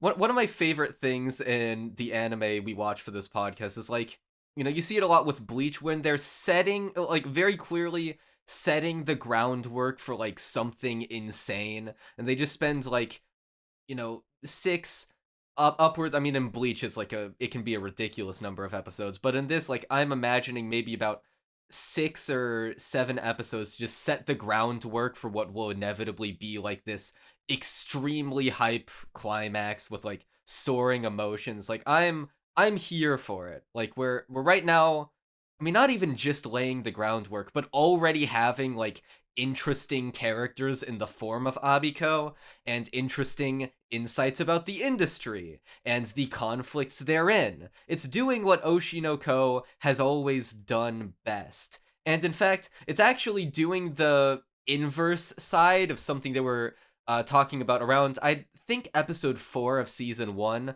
when it comes to the conflict between the creators of the original media and the adaptations that become of it. And I love it so far. Yeah, I was thinking, as soon as they brought up a character who is a writer, who is very protective of their work and views it as their baby and is not willing to compromise the integrity of it as much as possible, I was just thinking, oh, Crunchy is consuming right now. Dude, I literally, when she said, you know, you don't mess with my babies, in reference to her characters, I'm like, I would say something like this. I would say that. I got that same feeling when she said something like, I think 90% of all creations are shit, and therefore 90% of all I paused it and said based. That's true. And that's therefore literally 90% true. of all creators are amateurs. And on some level, she's not wrong. Yeah, that's like literally something I've said. Like, she's based. She's right. She's literally objectively correct. Well, not objectively. But if the world was fair, she'd be objectively correct. If there was any justice in this world, Abiko she'd be is correct, like... and she'd be real, and she'd be on my arm right now. Bro, same. No, on mine instead. Yeah, She's you're right. mine. I got Kana. But I see a lot of myself in Abiko, because she... I mean, okay, the whole point about her being, like, really... I wouldn't say... I mean, kind of egotistical, but it's complicated, because it's specifically in relation to art and her mistrust in placing any of the artistic process in other people's hands. And it's a hang up that I especially relate to because, you know, you've been there for it. I've said stuff like I'm the greatest writer in the world and have not meant it as a joke. I am, in fact, the greatest writer in the world. It remains to be seen because I still haven't read your draft yet. It is the greatest thing ever written, and it will make you cry and laugh and love life and hate humanity. Piss It will and be the shit greatest and thing you've cum. ever. In that order. Yeah, and so, I mean, anyone who has, you know, actually, I mean, made any art really can probably relate to her character. I know Imose has a character, like the main character of Imose actually is pretty similar to her in certain regards, where he's like borderline egomaniacal about his own art, but then, you know, it's like mixed in with this self-consciousness that Abiko also has, as we see in episode 3, where, you know, deep down, even if she says she's the greatest all the time and refuses to let anyone else work with her, you know, to the point of literally like all the assistants for her manga, she, you know, drives away, they quit, you know, she says they suck. You know, she calls it being a little harsh on them. She's probably furious and steaming at them, and they inevitably leave. And so she's at the point where she's working on this weekly manga all alone, which, as the other mangaka says, I forget her name, is not Her a name task is fit for Yoriko. humans. Yoriko? Or Yoriko? Yoriko. Yoriko, okay. Yeah, she says it is not a task fit for humans, which is probably true. I can't imagine writing a chapter of manga a week, especially with the detail of Abiko's art that it's said to have. You know, Yoriko looks at it and is like, "Man, this is a lot of detail for a weekly manga. Like, what are you doing?" And so, Yeah, I love. Oh, I'm sorry. Go ahead. no, you're fine, because I have been talking for a while. All I wanted to add real quick was that yeah, I know as a Monogatari fan, you got all hot and bothered when she went to the bathroom and started brushing her teeth with 2 brushes. It did literally remind me of that, and you want to know the craziest part? They clearly went crazy with the animation. Like, it is very smooth. And the sound And it's design. hilarious. ASMR, your teeth are getting brushed. It is literally that. And it's such a good detail for Abiko, because the point of Abiko is, okay, and this is what another thing I love about her. Listen, we need more weirdo artists in fiction. We need more artists to double brush their teeth in the bathroom and say, hey, it's like, it's twice as efficient. Because you can also totally see where that comes from, where it's like, okay, she's socially awkward, she doesn't really conform to social standards, and she's built her life around being efficient in order to pump out this weekly manga series. So, like, yeah, of course she double brushes. You know, and it's just small things like that. Abiko is an immediately compelling character. I love her. She's so, like, she's only been in 2 episodes, really, and she's already, like, amazing. Yeah, I'm amazed at how much I got into her and Yoriko's dynamic as a mentor and student, because Yoriko, she was the author of the Sweet Today manga that got made into the live action drama that sucked ass that Kana and Aqua were part of back in season 1. And she finds success and comfort in her life as a monthly manga artist, but then Abiko, when she worked as Yoriko's assistant, and she learned everything that she learned from her on the job. And then she went on to make it on her own, making the Tokyo Blade manga. Presumably some kind of like shonen magazine. Because Strikes is like a shonen, or like shonen with shoujo elements kind of story. Yes, like a historical shonen. And it gets super popular. It's already got a hit anime. It's got like 50 million copies in circulation. It's pretty huge. And it's partly why it's getting a 2.5 ADHD stage play. And it tackles that thing of like teachers watching like younger students surpass them. It's like it's your job to ensure that when you mentor someone, you want them to become their very best, and then you want to see them succeed. But a facet of that is that in order for them to succeed, they likely will have to surpass you. Which, at this state in the game, weekly manga versus monthly manga aside, she's just objectively a more accomplished author, at least more successful rather. If you look at numbers and sales and whatnot, how much cultural impact that it currently has, reach and whatnot, Abiko's work is bigger than Yoriko's. And Yoriko, she's very adult about it. She's like takes it in stride. She does harbor some jealous envy, being like, man, she was my student. Now I'm watching her like pass me by at such a young age. But ultimately, I'm happy for her. I mean, I'm always hanging out with her as her former mentor and now her friend. We're just hanging out, being buds. And it all comes to a head with this genuinely the best scene of the show. I think this season so far, definitely. It's definitely also up there for a contender of one of the best scenes of the entire show, when Yoriko comes by to visit Abiko, because she needs to give her something that Aqua wants to give, which we haven't seen yet because we only watched the first 3 episodes. But we saw it. It's a ticket to the 2.5D play. Oh, is it? Yeah. Okay. Somehow I must have forgore? completely. I guess I just didn't. I must have glossed over that somewhere. Yeah, no, he's trying he's trying to play pill her as Akane did him.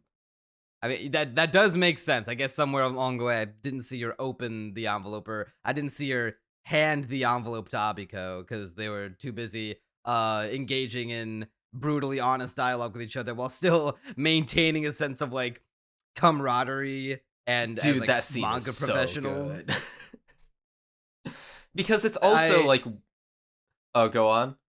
It's like kind of tense at first before they like start yelling and like screaming at each other. You can feel like the palpable tension between the two. How Abiko is going on about how all her assistants aren't good enough because they keep making these amateurish mistakes. They say they understand my work, but then I always have to end up fixing their shit, so I fired them all. And then Yoriko's giving her the business, being like, you can't keep doing this. You like, look around you, bitch. You live like this. You can't even call this a mess now. It's just a pigsty. You can't possibly live like this as a normal human being. It doesn't matter if it compromises the quality of your work. It's not worth worst case scenario, you die, or more realistically, you work yourself to the point of depression and manga no longer means anything to you, so you'll just retire early. But Abiko's feeling all this pressure of like, I can't help it. I've made such a big, successful series that it has to be good because now people expect it to be good. And now I have to make sure that it's good every week, week to week for the rest of its run, or people will leave me. It's like with this character, it's like Oshinoko doesn't just like get the industry, it gets art in general. I mean, of course it does, because obviously it's made by 2 artists, the source material anyway, with Aka Akasaka doing the script and whatever the other girl's name is doing the art.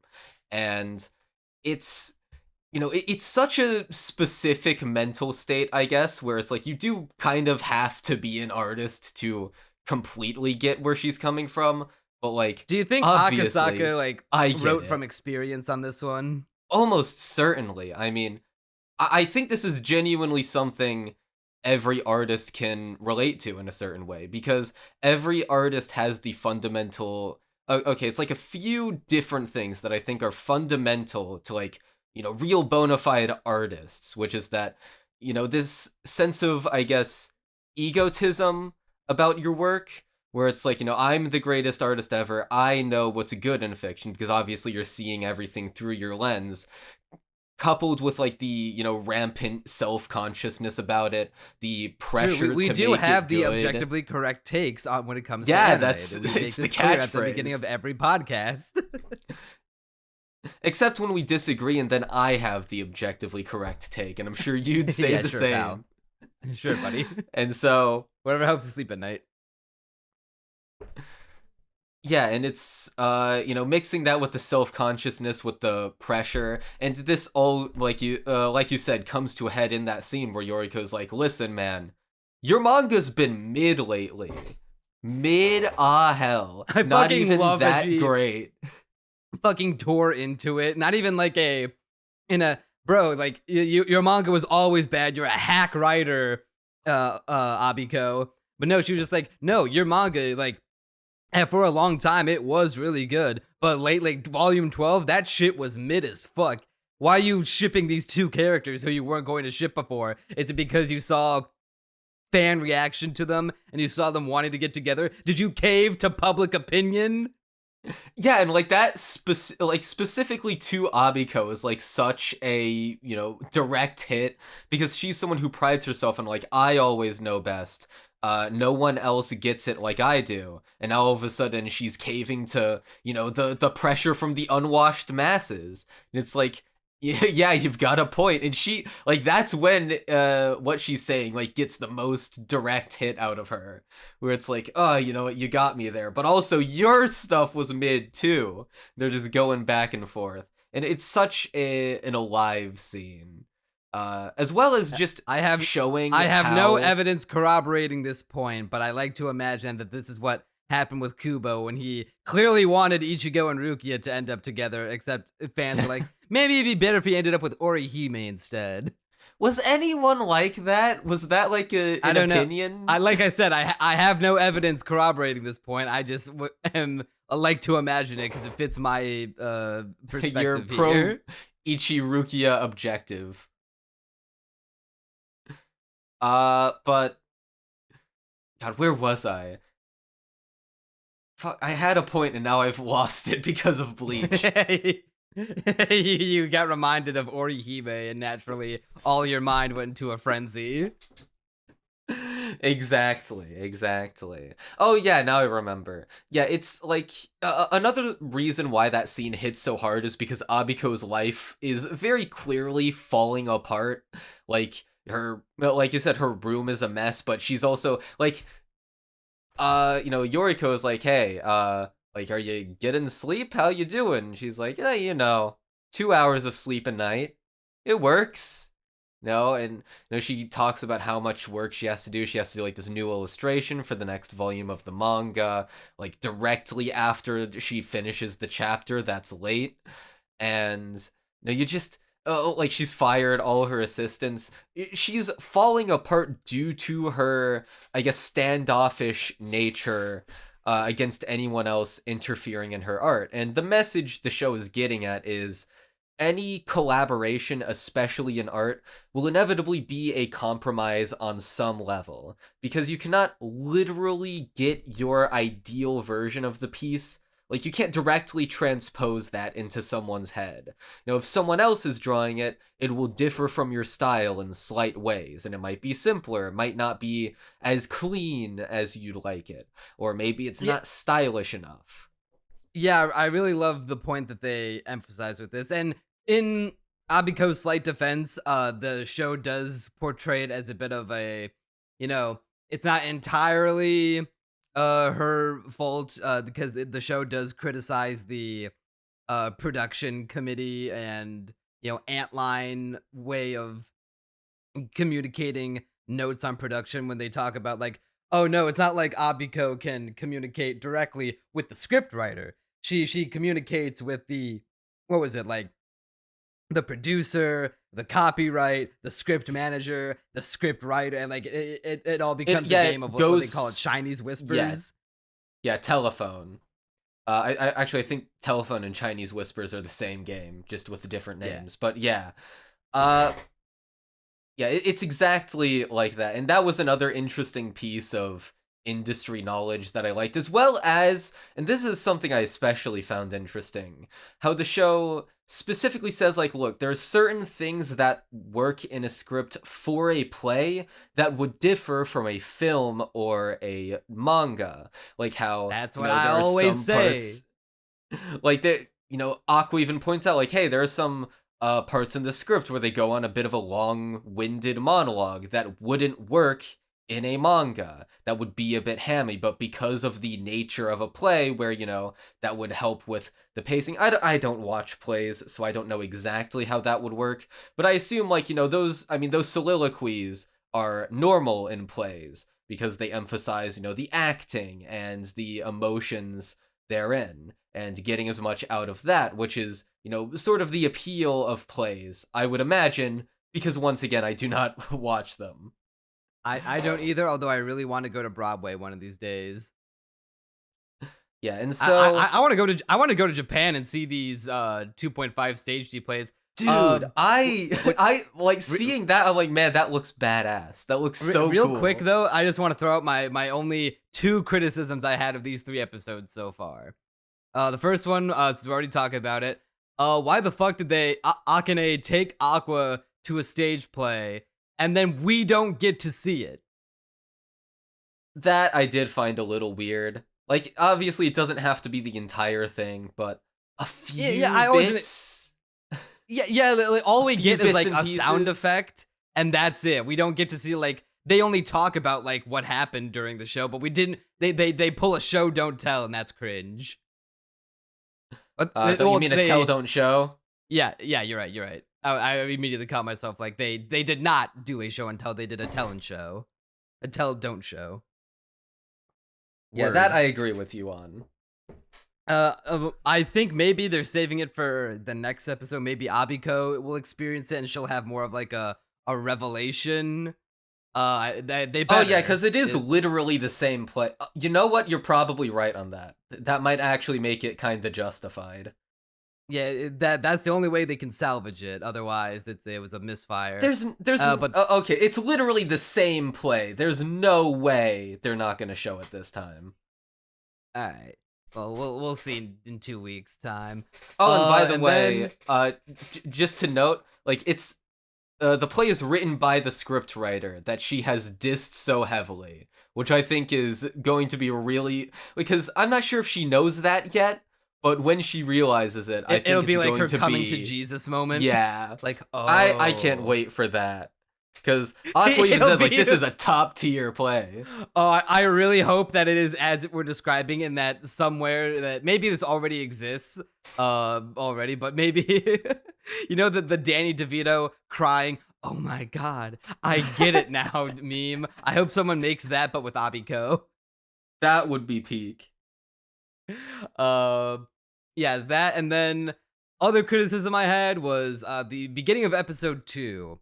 I think was a poor decision the way they started, because I really liked how this episode 1 of this season starts with us we're already like in the middle of rehearsing for the stage play. We don't need introductions for all these new characters. We'll learn about them as the rehearsals go on. We just got right into the thick of it. We didn't like lose any important information. We didn't like waste any time. I thought it was an interesting choice, and it made for some good pacing.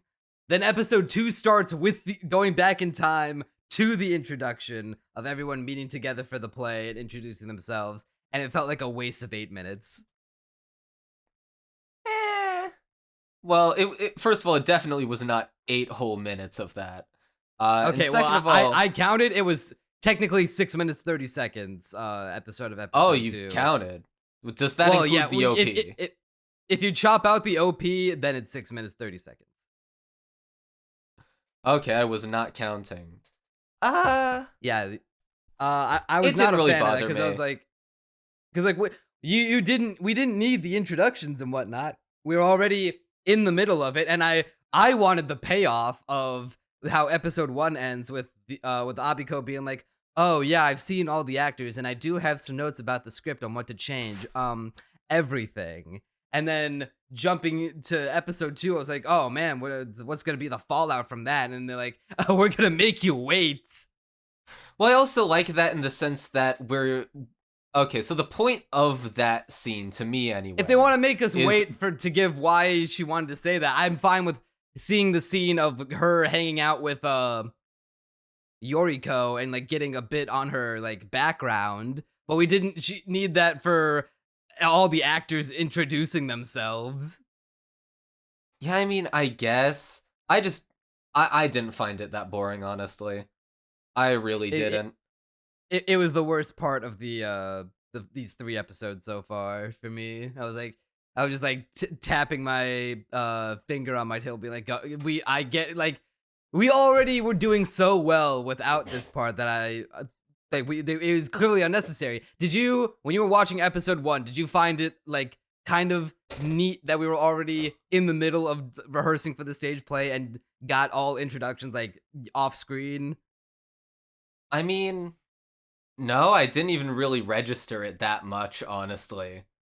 I was just like, hey, we're here. We're back in Oshinoko land. This is neat. Didn't it feel good? Did you really feel like you needed to see the introductions at that point if they weren't gonna start with it? I mean, I guess not at that point in particular, but it's something we inevitably need to get to. It's not inevitable. It clearly worked without it. We could have learned about the new side characters as we went on. Yeah, although to be fair, we still don't even really know that much about them. Like, we're kind of waiting for them to be part of the narrative at this point. Yeah, right now the only like new characters we've gotten to know are Abiko and I think Yoriko was in season 1 a bit, but I don't remember her being like this involved in the story. Yoriko definitely not. Like, she was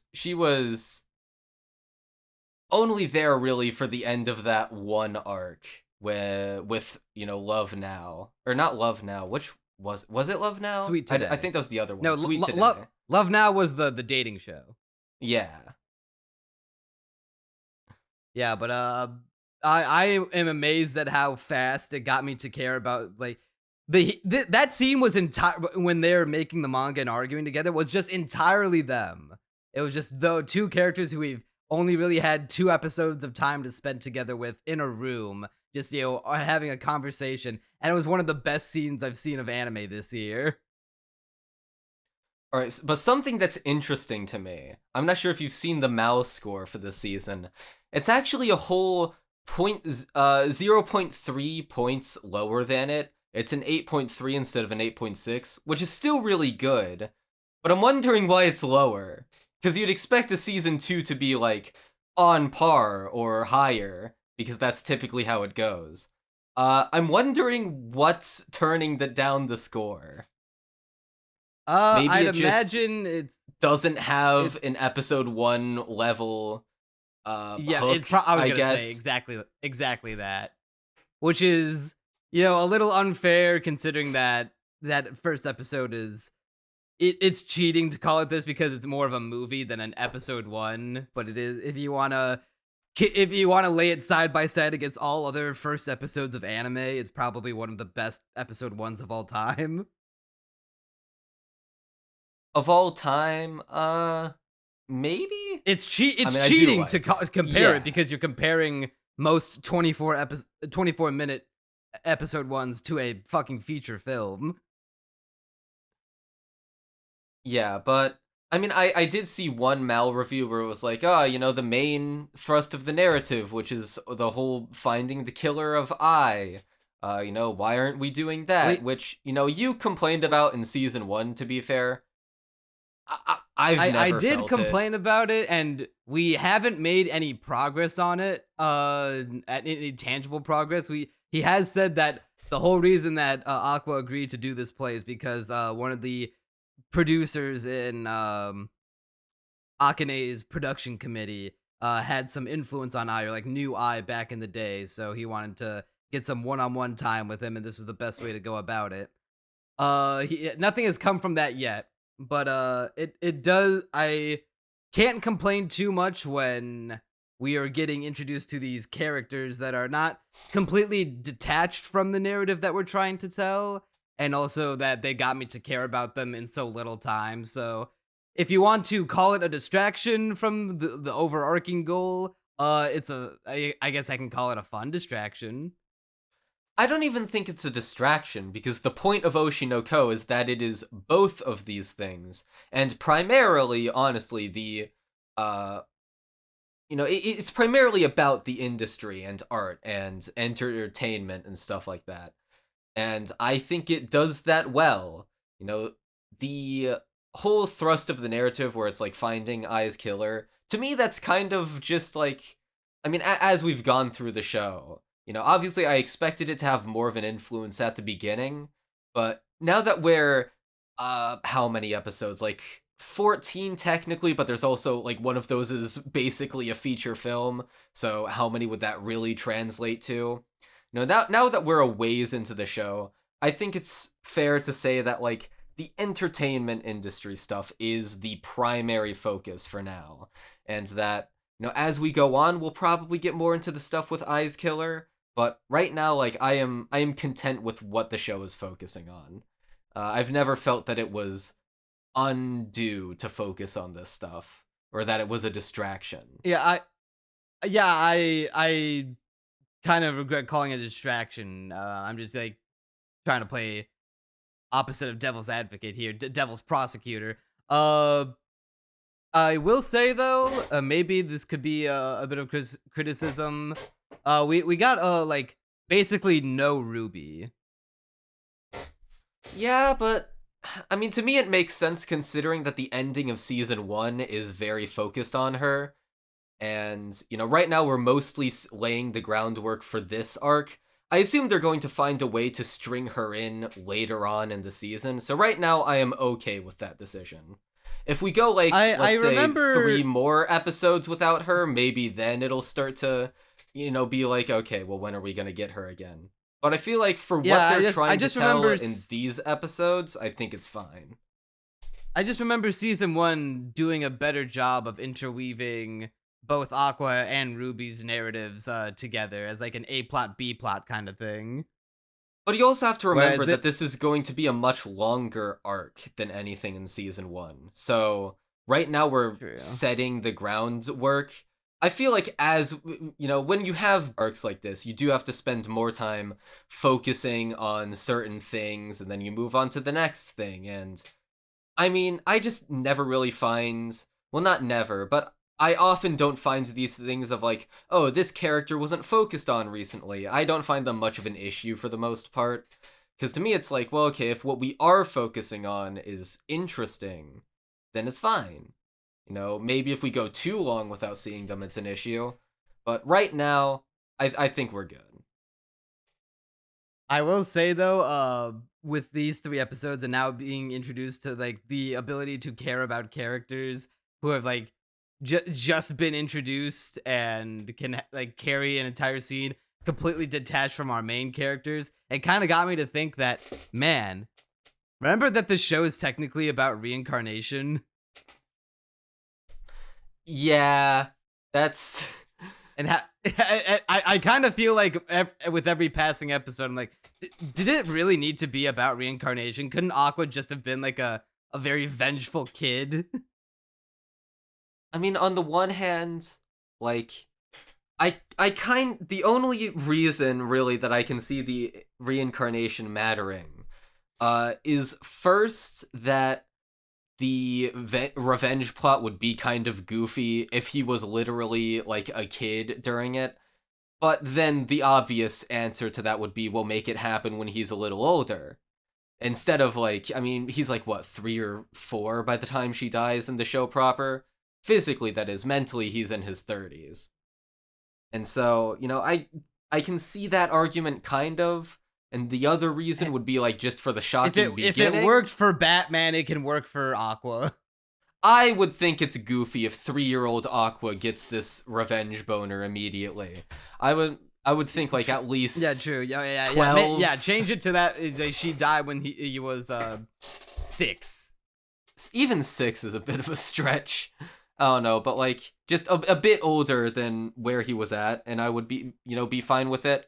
But what's even funnier is that like there's that one throwaway line in season 1 where it's like, oh, my mental state as a teenager is now catching up with me or whatever. And it's like, okay, at this point he is literally like not even the character from before. He is like the reincarnation he is not even the reincarnated guy anymore. He is like now the teenage Aqua version of the reincarnated guy. It's weird. Yeah, it just kind of seems like, in retrospect, now just kind of seems like how can we like layer an extra interesting hook into this premise? You want to know what it is? Because like I know a bit more about the premise, where it's like the joke is that like, okay, people say like I want to be reincarnated as an idol's child or whatever, or as like a joke. Apparently that's a thing. I don't know if it's like common or if it was just in Akasaka's friend group, but he was like, okay, let's do that. But I have heard of that. I have heard of that before, and see that would be funny as for like a comedy, but this is like played as a drama. Yeah, I mean, the other thing is that Akasaka, he clearly didn't do, or I guess didn't have as clear of a vision for the series as maybe he should have, in the sense that, okay, he clearly, like, wrote all these female characters, and then after the fact, like, after he had already come up with the premise, and had begun writing it, was like, wait, I kind of want them to get together. But wait... Wait, hold on. Oopsie daisy. And so he wrote in the line of like, oh, he's actually mentally a teenager again.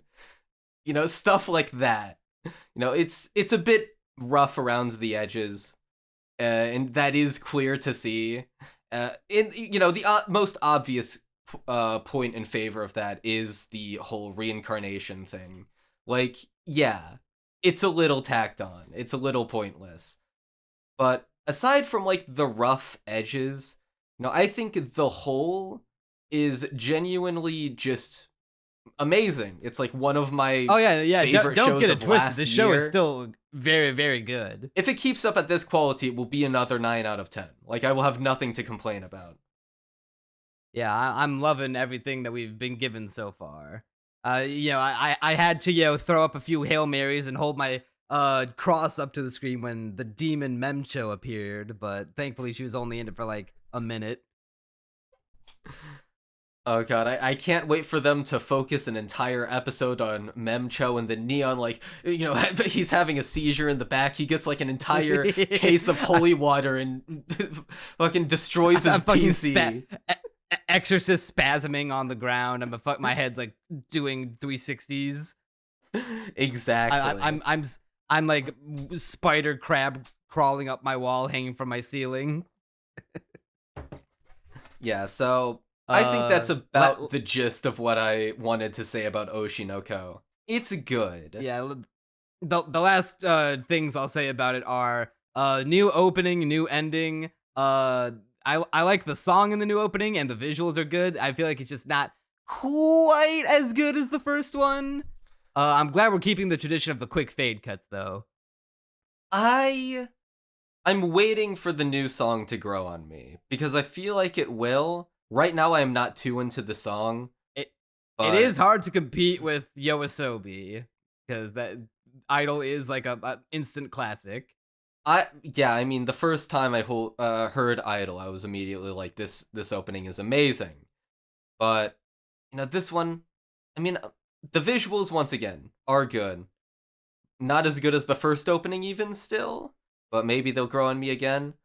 But the ending, I like the visuals of it. The song I could not care for, but that was also the same with like the last song. So there we go. I liked the bits of Ruby dancing in this new one, but like compared to Mephisto, this song is sadly sauceless.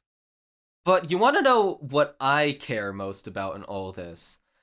Because at the end of each episode in season 1, we'd get the da da da da da da da da, and it was like amazing. And now that energy is just gone. It's just the rock guitar in the background, and I'm like, It's kinda cool. It does not hit, but it it's doesn't like, hit the same. And dude, granted, it would be a little silly to just keep using the same ending song. I want can see them how that to could keep. be like a. Honestly, I can see just how for the violin, I would want it. Like, is it a I violin? can see what how it'd be instrument is goofy. it? I'm bad at Yeah, no, instruments. it's a it's definitely a string instrument. I don't know. I'm Probably maybe a violin. some kind of string instrument, but dude, I don't know. Honestly, if they had kept it, I would have been fine with it just for that. Just to have that transition into the ending song. Like, I don't even like Mephisto that much, but that part at the end of each episode is so iconic. classic. Yeah. Yeah, well, that's about all I've got for Oshinoko. I was gonna bring up that the play that they're adapting is adapting the Shibuya struggle in their manga, and I was also gonna make a mention that Akane is playing the role of the Makkane heroine. I also caught that. I loved that.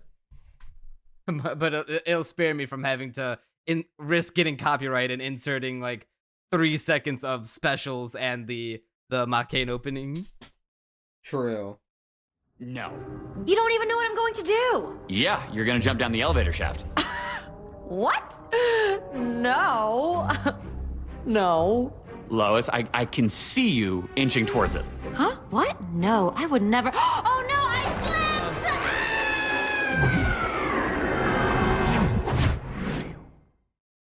All right, Crunchy. So now we're moving on to My Adventures with Superman. It's back. It's season 2. Started. Actually, no, season 2's over because we started the reboot too late. We're Later so than we early anticipated. To the party the season's on all done. the shows we cover. It's okay. I mean, hey, you know, Kaiju number 8. Maybe it still has a chance, man. if we have the time. But we can't let you cover DC alone because you're not allowed to talk about superhero material without someone ramming down your throat about how wrong you are. So I called up a friend and he's on his way here right now. In fact, here he comes now. I see him. Oh no, is he sprinting towards my exact coordinates, or is he already inside my walls? I don't know. What would you like me to say? I mean, I think I hear What him answer I'm will here. put like, you down more the in hall. danger? I'm wasting a beautiful fucking summer night recording with the God's most Thing Japan guy of all time. I'm having a normal one at the moment. I'm having a great time. And also here with Neon Manta. Yeah, well, welcome back to the podcast, Mr. Syzygy Solo, aka Dark Hirsch, CEO of Dark Hirsch Gaming. Thank you. It's whatever the opposite of an honor is to be here. A dishonor. I think it would be a Rono. I think that's how it's spelled backwards. Yeah. True. Yeah, you were on us with covering the first season of My Adventures with Superman, and you're definitely the most positive on it out of the three of us, and Crunchy historically the most negative. Okay, I have a quick question before we start talking about this show. You guys watched the Suicide Squad Isekai, correct? Only the first episode of it. Yes. Okay. I just wanted to make sure, because I was going to go into a whole ramble about how you managed to watch the Isekai without watching literally anything else, which I think is really funny, but I haven't watched it either, I'll be honest. I mean, you don't need to watch too much DC stuff to, well, alright, to be fair, you need to watch more to understand Suicide Squad Isekai than you do My Adventures with Superman. Theoretically, you could start with My Adventures with Superman being your first exposure to the character. Fair, and I think it does a really great job exposing you to children. No. What? Wait, no. Bro enters one podcast, is asked to leave society. All right, let's talk about something that isn't That isn't that. pandering to children. That isn't children. Yeah, so the first 3 episodes of second season My Adventures with Superman, Crunchy, so you are the resident, well, I only consume 3 pieces of Western media per year, how did it feel to be back in the saddle? Well, I must say, it was the first of the 3 shows I watched, and yeah, it was not a great beginning. It was really boring. All right, Syzygy, do you have anything to say to that?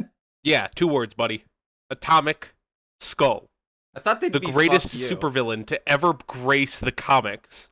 And they made him silly. And they made him Ghost Rider. They did. Do you know about Atomic Skull? How much do you know about No. Atomic Skull? Okay. So Literally Atomic, nothing. So I gotta go over this really quick. I gotta go on my Atomic Skull rant. I'll just get this out of the way immediately. Atomic Skull goes insane.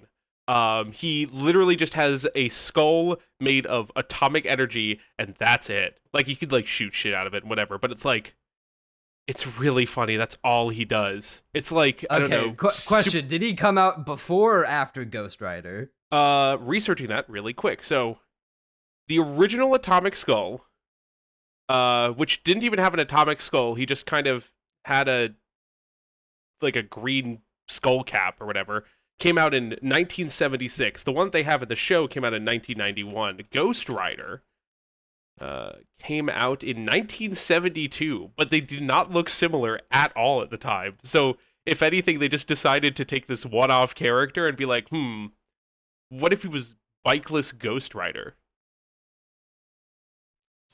Yeah, I don't think they even like name dropped him like they did Damage. Who Yeah, I no, then they had to don't. look up They to see if that was a mention- real dude. They call him Agent Martin, which is, is his government name. But they do not explicitly name drop him, and I'm not even sure why.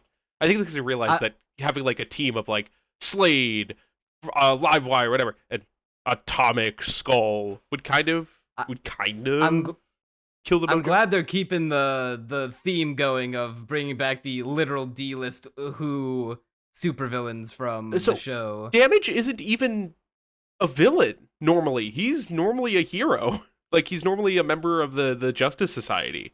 He's like DC's like Hulk pastiche. I don't know why they made him a weird fucking roided out super, fucking jock. But I'm a fan. Yeah, the 3 guys they got for these 3 episodes were Damage, Atomic Skull, and Metallo. Metallo's And also, Metallo was the only one I recognized. Yeah, I mean, so Superman doesn't historically have a too notable villains gallery. I mean, he has like the big ones, Call Me Lex Luthor. God, I hate that so much. Lex Luthor. Yeah, Metallo. why does he say to Amanda Waller when he was about to introduce himself as Alexander, call me Lex? God, okay. Yeah, I'll be honest. There's a lot of the show that makes some sense. I did lose a little bit of the plot, especially a lot of the Kryptonian stuff. At the beginning, it does feel kind of fever dream-ish. But I guess that's kind of what they go for a lot. But God, that is such a stupid way of introducing yourself. Like, I think they did it because initially they weren't sure how far they'd go with Lex Luthor, and then we're like, well, I think they were building it up the whole time because they had him in season 1, and all they said was Alexander, and he was a evil scientist man working under a parasite. Right, and I called it immediately, be like, oh, that's so fucking Lex Luthor. Oh no, 100%, I agree with you there. Like, that was explicitly Lex Luthor, but it's like I think they didn't know if they would get a second season, and so they wanted to make it initially like a little Easter egg, a little thing, and then when they got a second season, they're like, well, fuck, how do we do this?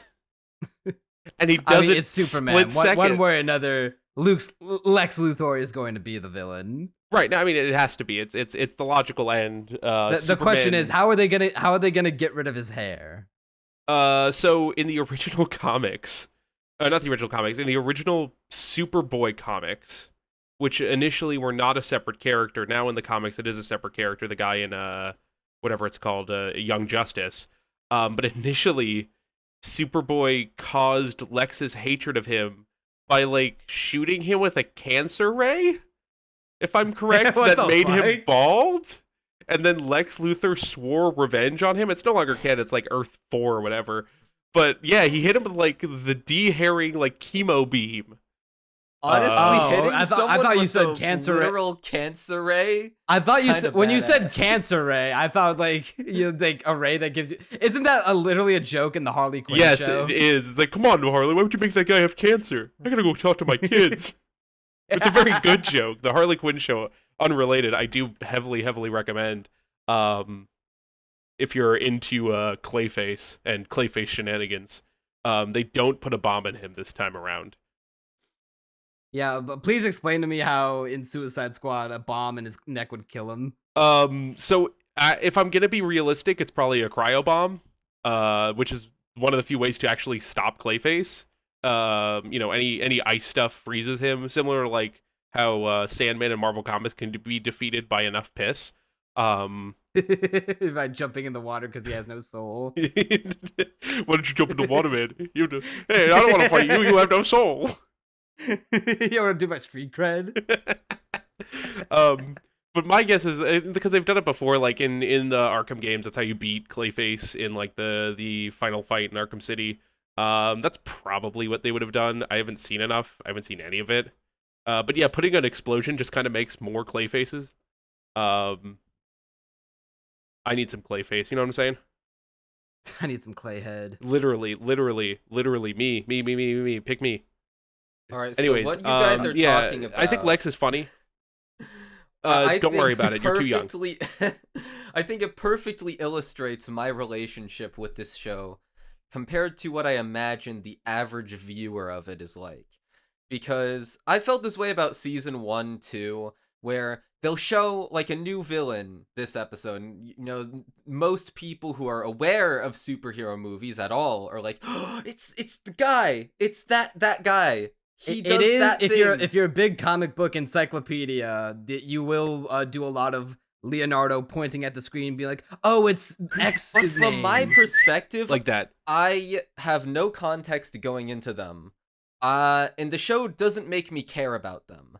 And there's so many of these villains at this point that I can barely even remember, let alone name or say anything interesting welcome to about. comic books, buddy. No, literally welcome to comic books. So a lot of early superhero shows, even like more recent ones like Teen Titans and Batman the Brave and the Bold and like Batman Beyond of that era, run on a Monster of the Week thing, which is a lot more common in Western media, especially in superhero media, than it is in anime and stuff, because anime tends to be a lot more heavily episodic. Where superhero stuff tends to be relatively, what's the term? Serialized, I believe is the term. You made Where that you up. can kinda jump Anime in on is any extremely serialized. What are you talking about? No, they don't have Monster of the Week stuff. Well, Occasionally. Sailor Moon, There's a lot of old anime that's magical Monster of the Week. magical girls especially. Huh. And and if you want to go beyond the bounds of just anime, Power Rangers and Sentai, Kamen Rider. Yeah, but so I'm pseudo-intellectual, I'll add. But anyways, My Adventures with Superman does a lot of Monster of the Week stuff, and that's why we have so many unnamed villains, or not unnamed, but like minor villains, because you kind of have to. A superhero is really only as good as the villains that they have, and having a lot of villains tends to give you a lot of better opportunities for character growth and stuff like that. But I mean, like, you have your big villains, you have your Wallers, you have your Slades or whatever, but they do need goons. And they need named goons. See, I get what you're saying, but the thing is, the problem is twofold. And it mainly stems from this show being terminally incapable of making me care about any character or anything that is happening within it. Because even, like, the most positive I was on the show, which was the second half of it, when we did the last podcast, I was like, yeah, so it's, the plot's picking up, things are happening now. So I guess it's kind of fun to watch. But that still comes from a place of not giving a single shit about anything that happens. Like, at all. I cannot care about this show. And watching season 2 has now officially made me resigned to my fate of not caring about it.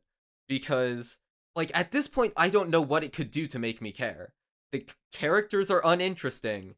And where this goes back to the original point I was talking about with the villains, it's like, okay, if I liked the protagonists, First of all, I would care more about the danger they're in. So, okay, I'm more interested in what they're doing. I'm actually paying, a bit more attention. I'm a bit more on edge, and I'm like, okay, I'm ready to see what villain you've presented me with this week. And then the show has to do the second thing of giving the villains something interesting to do that sets them apart from the other villains, that is like, quirky and interesting and makes me smile and gasp and, afraid of what they might do to the protagonists. But this show is like such a flat line throughout everything. It kind of just registers as, and then the villain that I don't know anything about attempted to beat up the main characters, and the main characters that I also don't care about did a thing to not get beat up. And then I fall asleep due to boredom. So, how many episodes are you in? I know you're going to watch the entire thing eventually, but how many episodes are you in right now? 3. The first 3. Okay, so the answer to your question, because I think I know you well enough on this, is going to be episode 4. It gets not good at episode 4, episode 360, you guys. Just No, keep episode with it. 5. So episode 5 will introduce a character that will make you like the show, because I One believe character that will humans are make me shallow like in the nature. entire show. Yes. I don't know if it'll work. He was immune to Lois Lane's charms. I don't think that Dude, character's gonna Lois help Lane, either. I remember back in the first podcast. All right, first of all, straight up, I do not remember that much about the first season of my Adventures with Superman, which is weird because I watched it after Oshi no Ko, I'm pretty sure, and I remember like probably 5 times as much about that show's first season as my Adventures with Superman.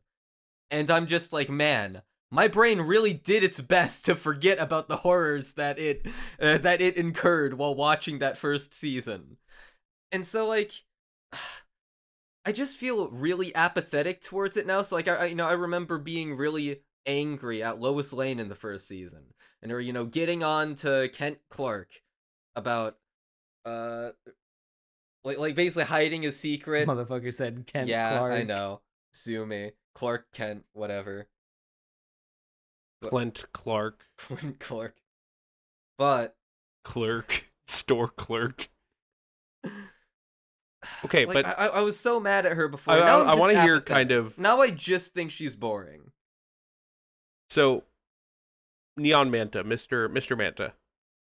You've been having me and Crunchy on a sort of presidential debate here. Dark Horse for President 2024. I want a more neutral opinion. What do you feel about how wrong Crunchy Bagels is in general? I hate to do it to you. I think he is definitely more harsher on the show. It definitely feels like it's kind of like, I don't want to say amateur effort, but it does feel like we're just kind of going through the motions of a serialized episodic superhero show where, okay, like almost none of these events are tied together. The only thing tying them together is the whole Superman's cousin plot line of how there's one more Kryptonian out there in the world, and it's his cousin Kara Zor-El, and she got jettisoned away from planet Krypton when their planet got invaded. So the best episode flat out of this block was the first one, because we got the lore of Krypton in this universe. But how did they... And sorry to cut you off here, but how did they get that lore across to us? By having his dad explain it to us. Like, oh, hey, and here's how things are. his hologram ghost dad. His hologram ghost ghost dad that, I mean, that's dies at the end. That's kind of how it's He just been, says though, the the entire... thing. This show is just waiting to for be the right fair. person to explain to Clark. It's Kent Clark. Just what the plot is, and then he's like, okay, that's what the plot is, I see. And then he gets told by another person, hey, and actually there's this other thing, and that's what the plot is also about. He's like, yes, very interesting, I will now do this thing. And I'm like, this is the most boring story ever told. I hate this show. I really did not like watching this. I mean, how else is Clark supposed to find out about his about his past. Yeah, I mean, in the comics and in a lot of the shows that relate to it, he actually is usually sent with a little thing of information that's effectively what this version of what this hologram is the version of. Like, either the ship will have some manifest in it that will go over it, or it'll be like a disc that comes with him that, for whatever reason, is readable by a Sony Walkman. But like, that is how they explain Superman's lore. No one can really explain it to him. That's kind of the gimmick, is that everyone's dead. See, and he was a baby. But it feels like that's what the whole show has been, in a way.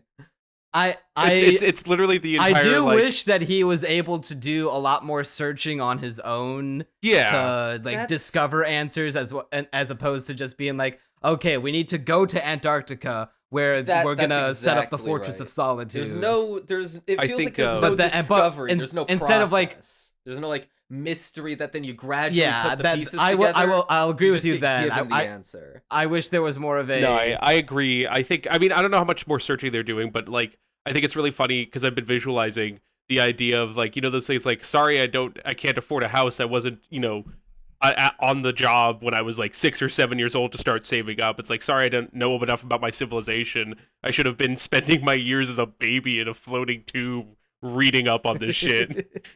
My fault. Passive income. Literally, if your Kryptonian child that you've jettisoned away isn't doing these 3 things by the time they're 4, then you should throw them out. Number 1. I mean, they did throw out the babies. They did throw out the babies. They did. Well, one of them was I think Kara's a teenager when she leaves in the show. I know sometimes she's a teenager, sometimes she's a child. Spoilers, I guess. This show for the entirety of Superman ever. But see, like this show's plot to me is so. For some reason, I've only had my coming to Jesus moment with the plot, or I guess coming to Satan. Moment with the plot of this Technically, show. Superman's supposed to be a metaphor for Moses. Keep going. With the plot of this show overall, like now, but okay, what has happened overall in this show? You might need to help me because my memory is fuzzy. So there's two main storylines converging, that will affect it somewhat. I've only seen a couple episodes out, but the two main storylines are Superman is not actually alone. There's the cousin that we'll go over a lot more, in the next couple episodes after. And Lex Luthor, who is you'll see later, I mean, in the comics and in the thing, he's like a human superior, like a human supremacist. There we go. Now has infinite funding from Task Force X. And is very racist to exclusively Superman. Oh, no, exclusively Superman. He's like, I don't see color, but I see your different DNA. Okay, but here's the thing, like, thinking overall about the entire show, right? There's this guy who's super, and he's, like, figuring out about himself. A man who's super, one might say. A man who's super, yeah. But... There we go. But, like, he gets explained to him, basically everything about him. Like, it's just him waltzing into the next exposition scene. And so, okay, at the end of season 1, where the plot really picked up, let's see, there was the whole stupid bullshit about Lois Lane being mad at him, melodrama. And then there's a multiverse because ... And then, there's these guys who want Superman dead. They don't like him because they think that his kind tried to wipe out Earth and that, they've sent him to do it or whatever. And there's also a Superman, an evil version of him. But as it turns out, it was an anime uwu misunderstanding the whole time. Amanda Waller is wrong. Oh, we gotta tell her the anime uwu misunderstanding. And so after that, like, okay. First of all, I hate the reveal that, the ships weren't manned, like it was nothing all along. Like, why even care? And then there's also the thing where it's like, and I mean, I guess this one's a bit more forgivable, but the reason why the hologram could only speak Kryptonian before was because, it takes a bit for the technology to learn human language. That was definitely writer's shorthand for, okay, now it's time to move the plot along. it's kind of Yeah, if I'm correct, I if I'm correct, almost normally want stuff to like that. forgive it because it seems like it could be like a funny quirk and concept, but I think that the execution is just, it shows the strings that just barely tie this show together. And so I don't know, Well, it feels I was like gonna say there's the language no thing specifically. overall sorry. direction for the show. It's just kind of things happening. And I get no sense of like, what are the overall themes that we're getting to? Why should I care? There's definitely a direction going on. I would say it's right now a bit of a boring direction because it does feel like we're repeating the steps of season 1, just having our Superman adventure of the week that only loosely ties together to the last episode. So there's a couple characters that they are introducing and that they are setting up to do a lot of things going forward. A couple that I objectively know. So Livewire is being set up again for a very fun episode. A couple in where they have you gotten to the heist episode, Isaac? No, I'm only seeing these 3 episodes. Okay, so there is a very fun heist episode with Livewire, and they're setting her up to be a bigger character. There's another character, I don't remember, you probably don't remember, but it is Lois's contact at Star Labs, the guy who gets her the initial like scoop. Oh yeah, the space dude. Yeah, so that is Hank Henshaw, who is a character known as Cyborg Superman. Who is an insane character. What happens is he's an astronaut that almost dies in a mission, gets saved, and then Doomsday kills Superman. Spoilers for 1993, I think. And then comes back, believes he's Superman, and goes insane. And he's a very fun character, and they're building him up to fucking hate Superman. And I am very excited for them to roboticize him, probably with parasite shit. Yeah, that was the most interesting thing that happened in these 3 episodes, when we find out in the second one that Task Force X has been taking prisoners, just non-violent prisoners at Stryker's prison, and putting parasite shit in them. Yeah, performing illegal, unethical human experiments with them, and when the shady government organization is doing shady things. And then nothing came of that. I am going to give it the benefit of the doubt and hope that, anything arises from that and that doesn't just get swept under the rug. I mean, it's Task Force X. The entire thing is that nobody knows that nobody's supposed to know that they exist. And if you think that Task Force X cannot, wipe news copter shit immediately, or sorely mistaken. Like, their entire thing is I don't doubt that. Like, the government doesn't even know they exist. I didn't get the impression that they were they that do something powerful in the narrative with the prisoners. Like, I was kind of thinking I think this at is that more... point, like, okay, they do kind of get dogged by... Yeah. I get that she has a Superman at her side, but they do kind of get dogged by a literally who reporter girl. I mean, it was all the people with they're not the guns trying to... that Superman, literally, got rid of all of them immediately, and I was like, okay... You're beating the hell Superman. Out of them. I mean, you seem to be winning. Couldn't you, try and do her in, for good? I don't know, kill her? Knife, stabby? Well, no, he doesn't want to kill her. Obviously, he doesn't. I'm being facetious with that part, but, it feels like he's a little too eager to just run away and leave it to the news chopper. I will say, it is a little strange why he doesn't just grab Amanda Waller and take her to the police. I get that. I was thinking that. I'm pretty sure I wrote that in my notes. Honestly. Well, what I think would happen was has she committed that would be legally found at all? I is mean, the issue. I don't know. He's no longer... Hey, look at these prisoners that we can prove that they've been illegally experimented on by these people. Illegally? That's the thing, though. Despite them, no. I know what you said. That's the thing. Despite them being fucking unethical as shit, this is a government-funded project.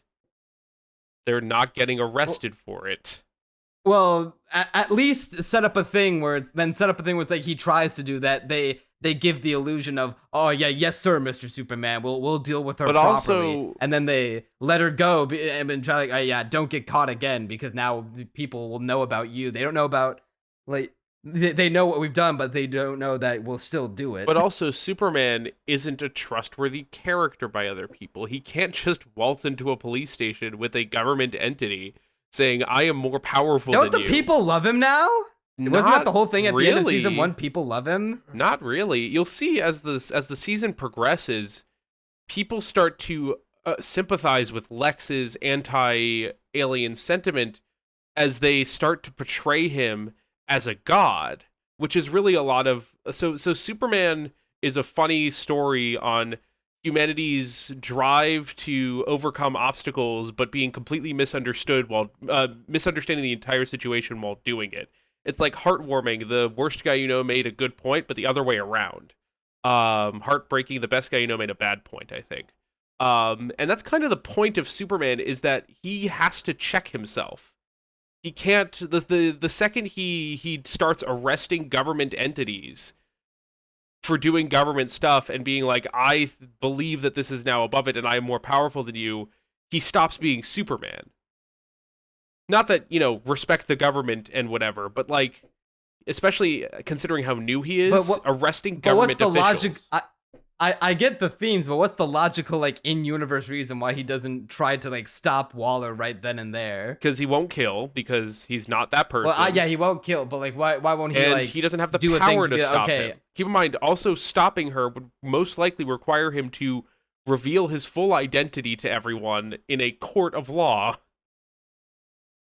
which is not something he wants to do. So what you're telling me is that this I bitch don't know. is gonna he's gonna let this woman walk who is illegally experimenting on non-violent. They specify non-violent prisoners. You can't even say, oh, they're just a bunch of psychopathic murderers. No, they had to specify non-violent, and then he's like, but I don't want to face reveal to my YouTube audience, so I'm just gonna let her be. That's what the point of the mask is, buddy. Pan to a picture of him wearing the dream mask. I don't know how aware. Okay, well, you've seen a little bit ahead of it, ahead of where I am. Yeah. How aware of the show? Like how aware of what we're saying is the show? Is what I'm getting at. So the show doesn't really criticize Task Force X because it's not supposed to, and nor do they get like any actual repercussions. It also does take a sharp deviation. It doesn't criticize in episode Task 6. Force X? Aren't they the ones? Sorry, the show does. I meant like in universe, no one criticizes Task Force X. Not a ton comes from this. So except for the fact that Lex Luthor is now behind the reins, but also it's because they are going in another direction for the next like set of episodes that they just can't focus on the on-Earth ramifications. I mean, I guess. I don't know. It feels like such but also a hard same thing. concession Task Force to X. So the entire thing. So they do reveal that Task Force X has a higher government organization, Checkmate. That's revealed in one of the episodes, 2 or 3. That like really controls all this shit. But I mean, if you think about Superman in general, a lot of his stuff is his morals stopping him from just taking the law into his own hands and kind of being a citizen while being an alien. So, I mean, Lex Luthor is just a guy. He is just a guy, and he does so much illegal shit, but there's only so far Superman can go without crossing that line. Because what Lex Luthor, whatever character that doesn't like him, but Amanda Waller is that, sure, he's nice for now, but the second he takes a step in the wrong direction, we're fucked. And Superman isn't a bad person. So it's all based on the idea of, what if? But in reality, it's just people scared. And the last thing he needs to do is scare more people.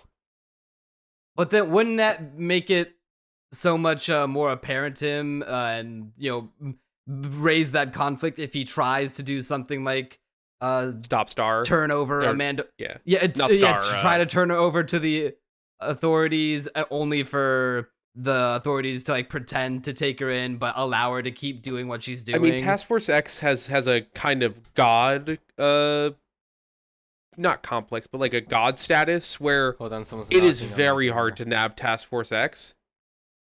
just because they're the government that would be prosecuting them. They could wipe the tables. They could do this. And so even if enough people see it, it doesn't really matter. Because Well, I'm just saying, like, give the illusion to make it apparent to Superman, to the Lois and all the other characters. oh, to I be mean, like, they're aware. oh, okay. I think they're more So, concerned with you- saving their own skin than bringing these guys to justice. I mean, they bring on full fucking assassins to kill her dad. Well, yeah, but now, well, he's like part of the government, so it's like at that point, I suppose they couldn't turn. But like the prisoners who are who non-violent prisoners being human experimented on, and they can't bring any of that to light. It's very, very difficult to expose mass government corruption like that, especially in a but comic these universe where the motherfuckers government does not like you. Literally have metal robot pieces coming out of their bodies. How you don't? Yeah, you can't no, explain trust me, that- you I'm can't not wave that I'm not away. defending Task Force X. What I'm saying is that shit does not matter. I'm just saying as like a writing point of view, like The writing If point of view is that it doesn't matter. They can get away with anything. They have the money and they have infinite protection. show that they can get. Okay, show that then. They do by the fact that they do not face consequences for their actions outside of Superman beating the shit out of Hey, them I'm back. What occasionally. are we talking about? It's something you We're don't still really talking- care about in good faith. Anyways, What? no, I'm just fucking with you. I'm saying I'm not saying Task Force X Task Force shouldn't be F. held accountable. I'm saying that you can not hold them accountable by just attempting to do so and then having it revealed to be, oh, no matter what we do, we can't bring them to light to the government because they are the government. You want to Well, know? keep in mind they 'Cause know I don't these think- things. I feel like The- we're Lois missing is the Yeah, point a little but bit. Superman and Lois don't know that yet. At this They point. do. Lois's dad was the one running this shit. Look, All right, well, then they haven't made it very clear to. I think it's more they just don't want to show made that because that- they just it's too much. Like the pacing is a little weird, and to have an entire thing where Superman's like, "Wow, I'm powerless," and then into bam, Supergirl. Spoilers. Like would be a huge pacing issue, and I think they just want everyone to know that the shady government organization is a shady government organization. I don't think they really need to go in depth onto the fact that the big guy can't be taken down inherently. Okay, I don't want to get too much into spoilers because I know the themes that they set up when they introduce Kara again. Spoilers. Wouldn't that be perfect though for her argument that she's going to make to Clark about the humans? Huh? Wouldn't that be perfect? Like, hey, you can't trust these people. You can trust me, your family, your blood. I mean, that is the entire But point of what she does. Yes. Yeah, exactly. So wouldn't that be such a good thing to be like, hey, look, they won't bring they're not going to hold themselves accountable. We can only hold ourselves accountable. I believe that is one of the points she does go over. And all right, good. I think So I'm not 100% off the top of my head, problem, then. but I think it's more like humans kind of suck and are fleshy. We are not suck and we are good fleshy. we are bioelectric fleshy. Flesh. Oh yeah, Superman gets electric powers. What the fuck? You guys remember that? I think that's okay. Correct me if I'm wrong, because I've never seen him project force fields before. Yeah, no, I think that's just he has a fucking them taking his bioelectric aura and giving this particular Superman the power to project it outward. He has a Kara cancel. If you ever played Guilty Gear Strive, or sorry, a Roman cancel, where you could just explode the screen. But so there's also a silly comic run from a little bit ago after the death of Superman, I believe, or one of those things where he was supposed to die. They split Superman into two personas of Superman Red and Superman Blue, which both had electricity powers for some fucking reason. And I think it's funny that that's a main thing of Superman now, because he normally doesn't have these electricity powers in his base form. I think that's funny that that's like they're like, yeah, we'll just give him the electricity powers, sure. Well, I don't know if he has. I don't think he's able to shoot electricity. No, he's more like kinda powered the Flash by can. electricity. Yeah. Well, isn't that technically always been kind of the case because he has the bioelectric aura? Not really. That's not really a thing. But that Superman's always had bioelectric aura. No, he's solar powered, but it's not like he can convert that energy to anything other than like his powers. Well, no, cause in the comics, like he's solar powered, and he's probably solar powered in this too. We just haven't gotten to that part yet. But no, they've gotten to the red side, he takes the solar energy and he converts it to surround his body in a bioelectric aura. Which is why he's able to do shit like take like so many strong. It's not just the fact that he's Kryptonian. It's the fact that that he's able to tank such strong hits. Part of his Kryptonian biology projects his body kind of like a Halo armor energy field. If you look up Superman bioelectric aura, I am very confident that is a thing. Oh. Must be a relatively new thing then.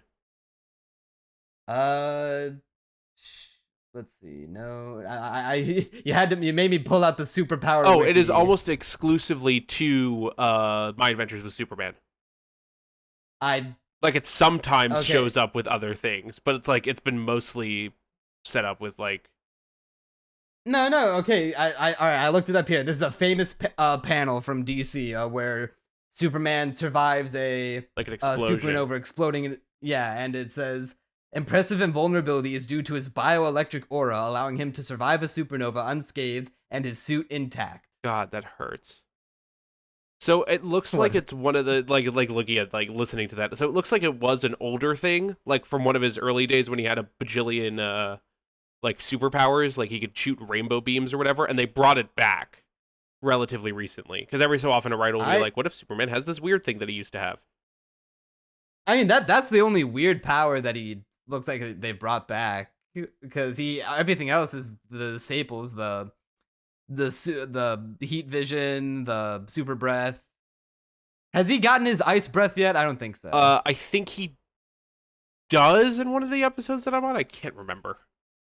Crunchy, do you remember him ever breathing ice at people? No.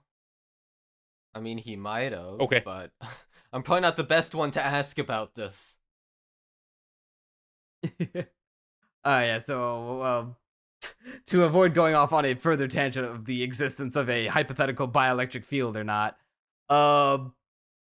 these 3 episodes, they kind of felt like we're going back to basics, kind of felt like we're going back to how season 1 started, except now they are a couple.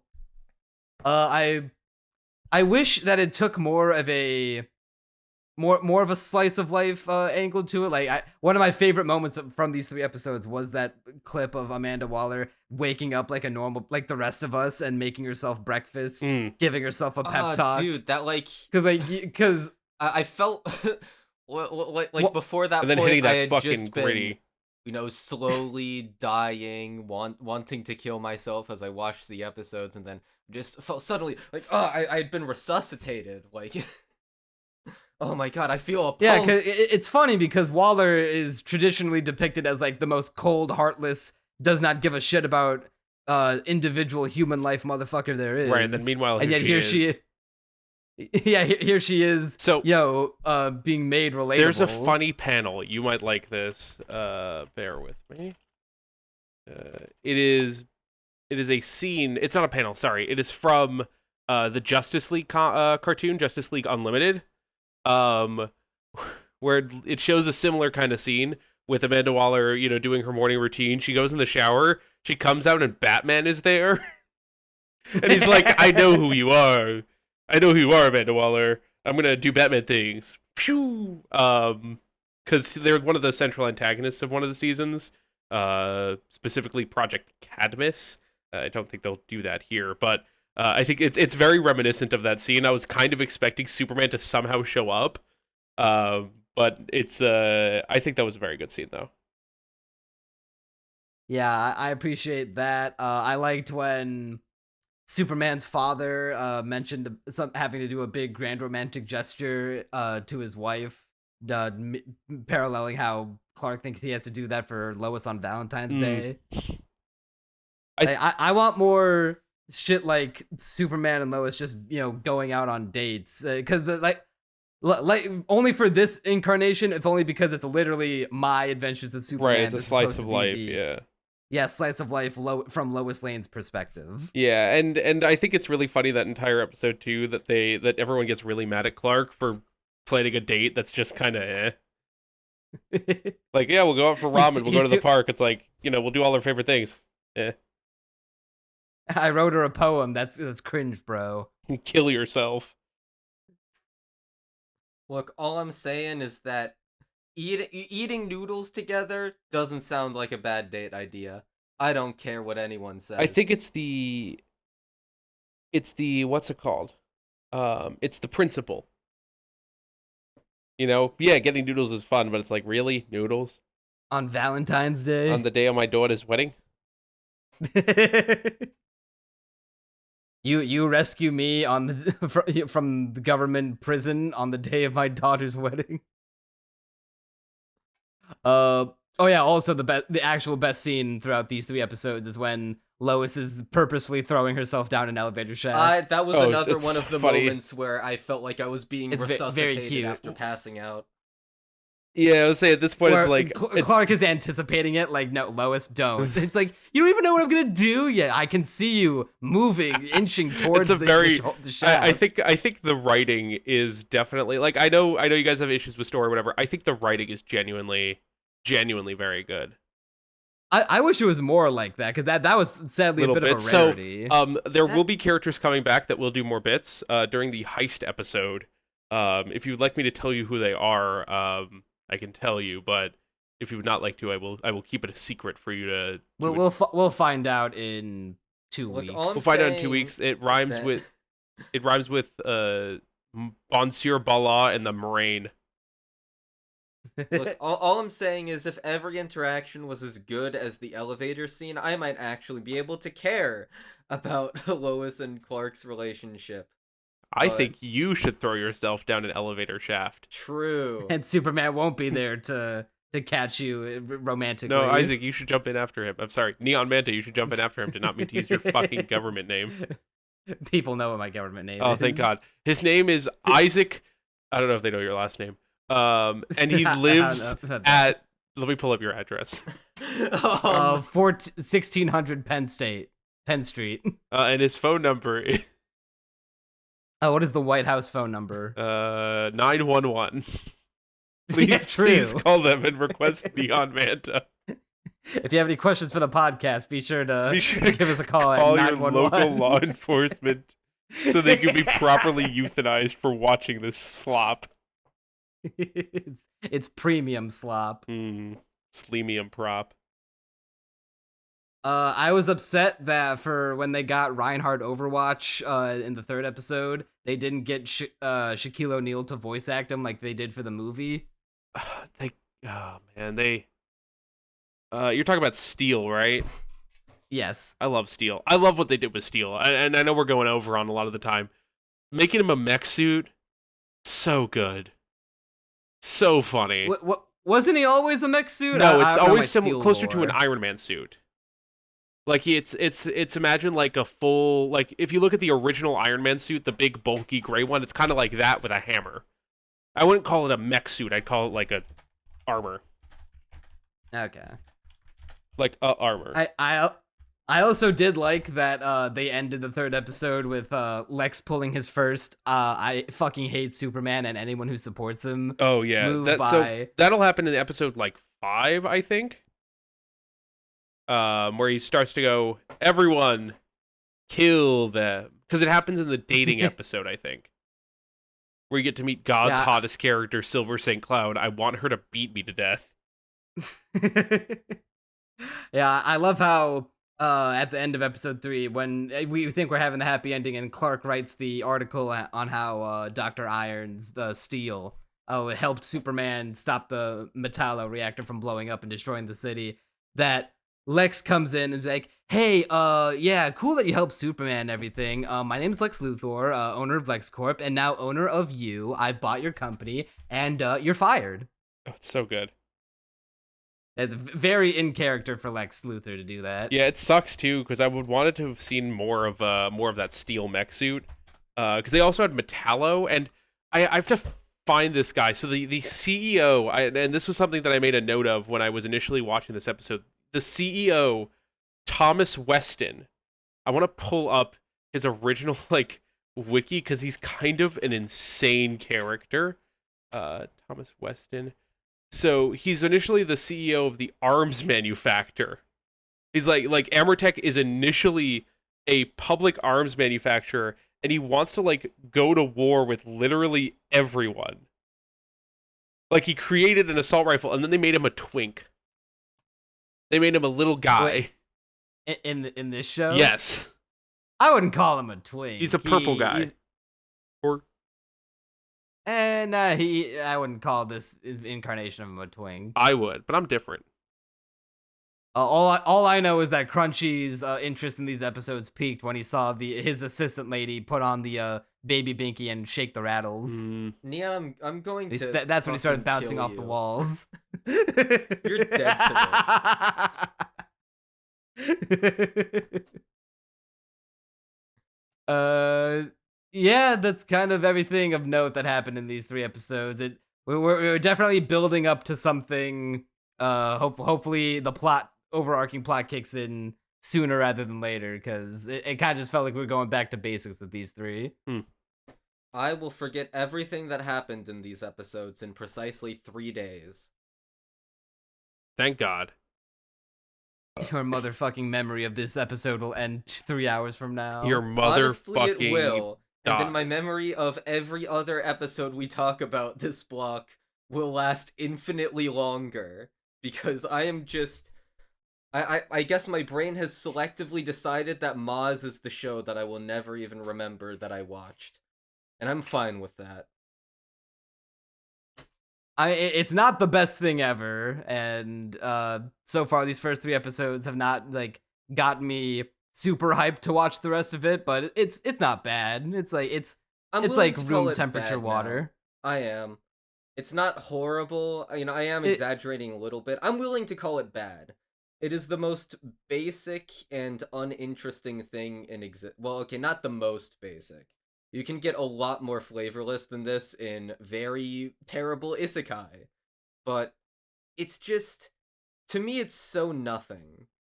Nothing interesting has happened in these 3 episodes. It's the TV show equivalent of eating a bowl of plain white rice with the occasional like sprinkle of a sauce of your choosing, like soy sauce, of like one of the cool, like fun little moments of Lois throwing herself down an elevator shaft, and literally just watch the those elevator scene and you'll shots have of watched flavor. the best, like the only notable thing in these 3 episodes, aside from the Waller scene when she wakes up. Those 2 moments are basically where it peaked, and everything else was like a flat 4 out of 10. Wah. I take nothing back. Any final things you'd like to say before you drift away, Syzygy? Thank you guys for having me. It's really enlightened me that the world is a cruel, cruel place, and that humans are inherently bad. Suck a lemon. And get out of my walls. Yeah, eat a lemon. Woos. ふふんふんふふんふん泣きたいときは呼んでくれコシタンウォーウォーウォーウォー私は元ヤンコシタン All right, well, Crunchy, I know you didn't have a pretty good time with Maz, so I know you're gonna have a good time with this though, because everyone's been having a good time with Nokotan, my dear friend Nokotan, aka Peak Fiction. AKA, like, you gotta say the whole title. Shikanoko Nokonoko Koshitantan. It's... And then you gotta say it 3 more times like in the opening. In fact, we're gonna sing... We'll sing it together right now. Ready? 3, 2, 1. Shikanoko Nokonoko Koshitantan. Shikanoko Nokonoko Koshitantan. Shikanoko Nokonoko Koshitantan. Shikanoko Nokonoko Koshitantan. And then there's 2 more at the very end of it. I'm not saying those. I can't wait to edit this part of the audio and see how horribly desynced it is. Oh, it's almost certainly atrocious. But yeah, so during the podcast, yeah, this show's hilarious. Yeah, so during the summer podcast that we did, I was positive on episode 1. I was like, in fact, I said it was my favorite episode of the ones we had watched. But I also expressed some doubts, and they have been mostly alleviated. I think it has gone in the good direction. I think it has salvaged what is good about it, and it has gone forward as being insanely funny. That being said, the narrator has not grown on me. I laughed out loud multiple times. Same. Like, if they fix the narrator, it will literally be perfect. I don't have a problem with the narrator, honestly. I do. He offers nothing. He literally... There's one part, I had this screenshotted, where the deer is, you know, like, Koshi she just got into the club room and she, you know, sees this deer and thinks it's Nokotan, which is amazing. But then the deer starts, you know, eating one of the plants. And the narrator, the almighty narrator with very useful things to say all the time says, deers are herbivores. They eat leaves and grass. Thank you, narrator. I didn't know that. Thank you for enlightening me, narrator. He was also Sama. bringing up that she loves taking care of plants, and gardening is a hobby of hers, and she names all her plants. Yeah, but I also just don't think that needs to be in the form of a narrator. Like, you know, that is fine enough, I guess. But just, I mean, I will say, it's not as bad as episode 1. Episode 1, I really did not like the narrator. And I don't think it's ever gotten as bad as it was in that specific episode. But I also just don't know what he offers that...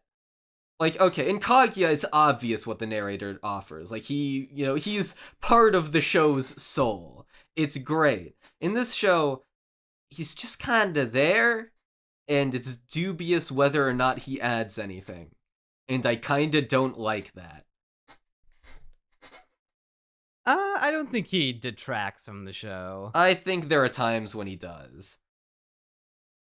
Well, you know what? Anytime that he does talk, if any problem that could arise from it is immediately overshadowed by fucking banger joke after banger joke. True. So, first of all, Koshi... Plus, there's also a bit where Koshi is like even talking to the narrator.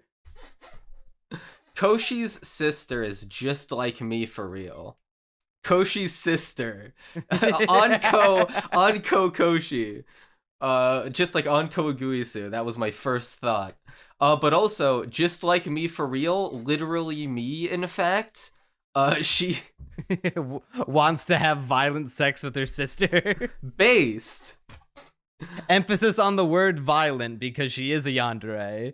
She is an extremely over-the-top yandere that...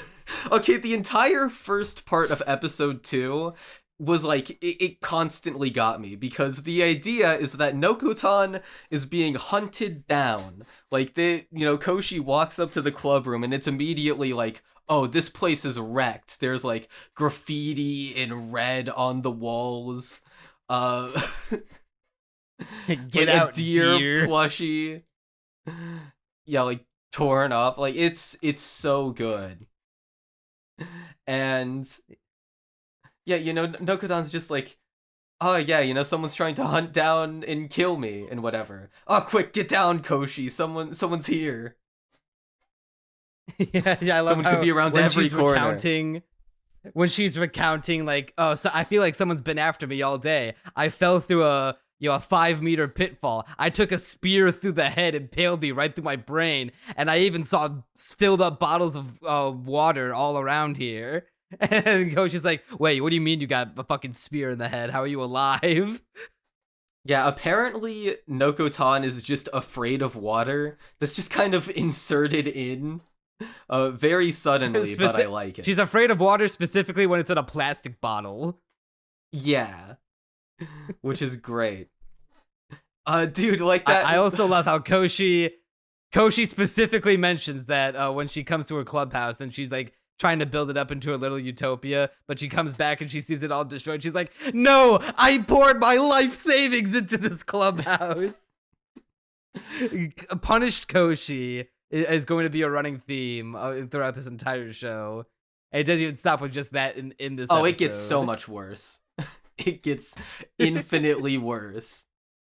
But dude, one of my I don't mean to jump ahead, but the hardest I laughed maybe throughout the entire show so far was the visual gag when they're doing the Koshi quiz show and then they fucking tie at 98 million points each. I noticed that too, which by the way, the Koshi quiz show is them talking about Koshi's personal details in front of the school together. Like, their teacher has organized this, and it's just like she has been violated. She could sue. Yeah, question 1, and then she never even like finishes the question most of the time.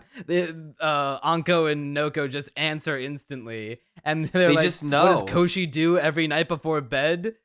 She kisses all of her stuffed animals goodnight, and here's a photo to prove it. Yeah, and stuff like I think she wet the bed until she was 10. That gets thrown around.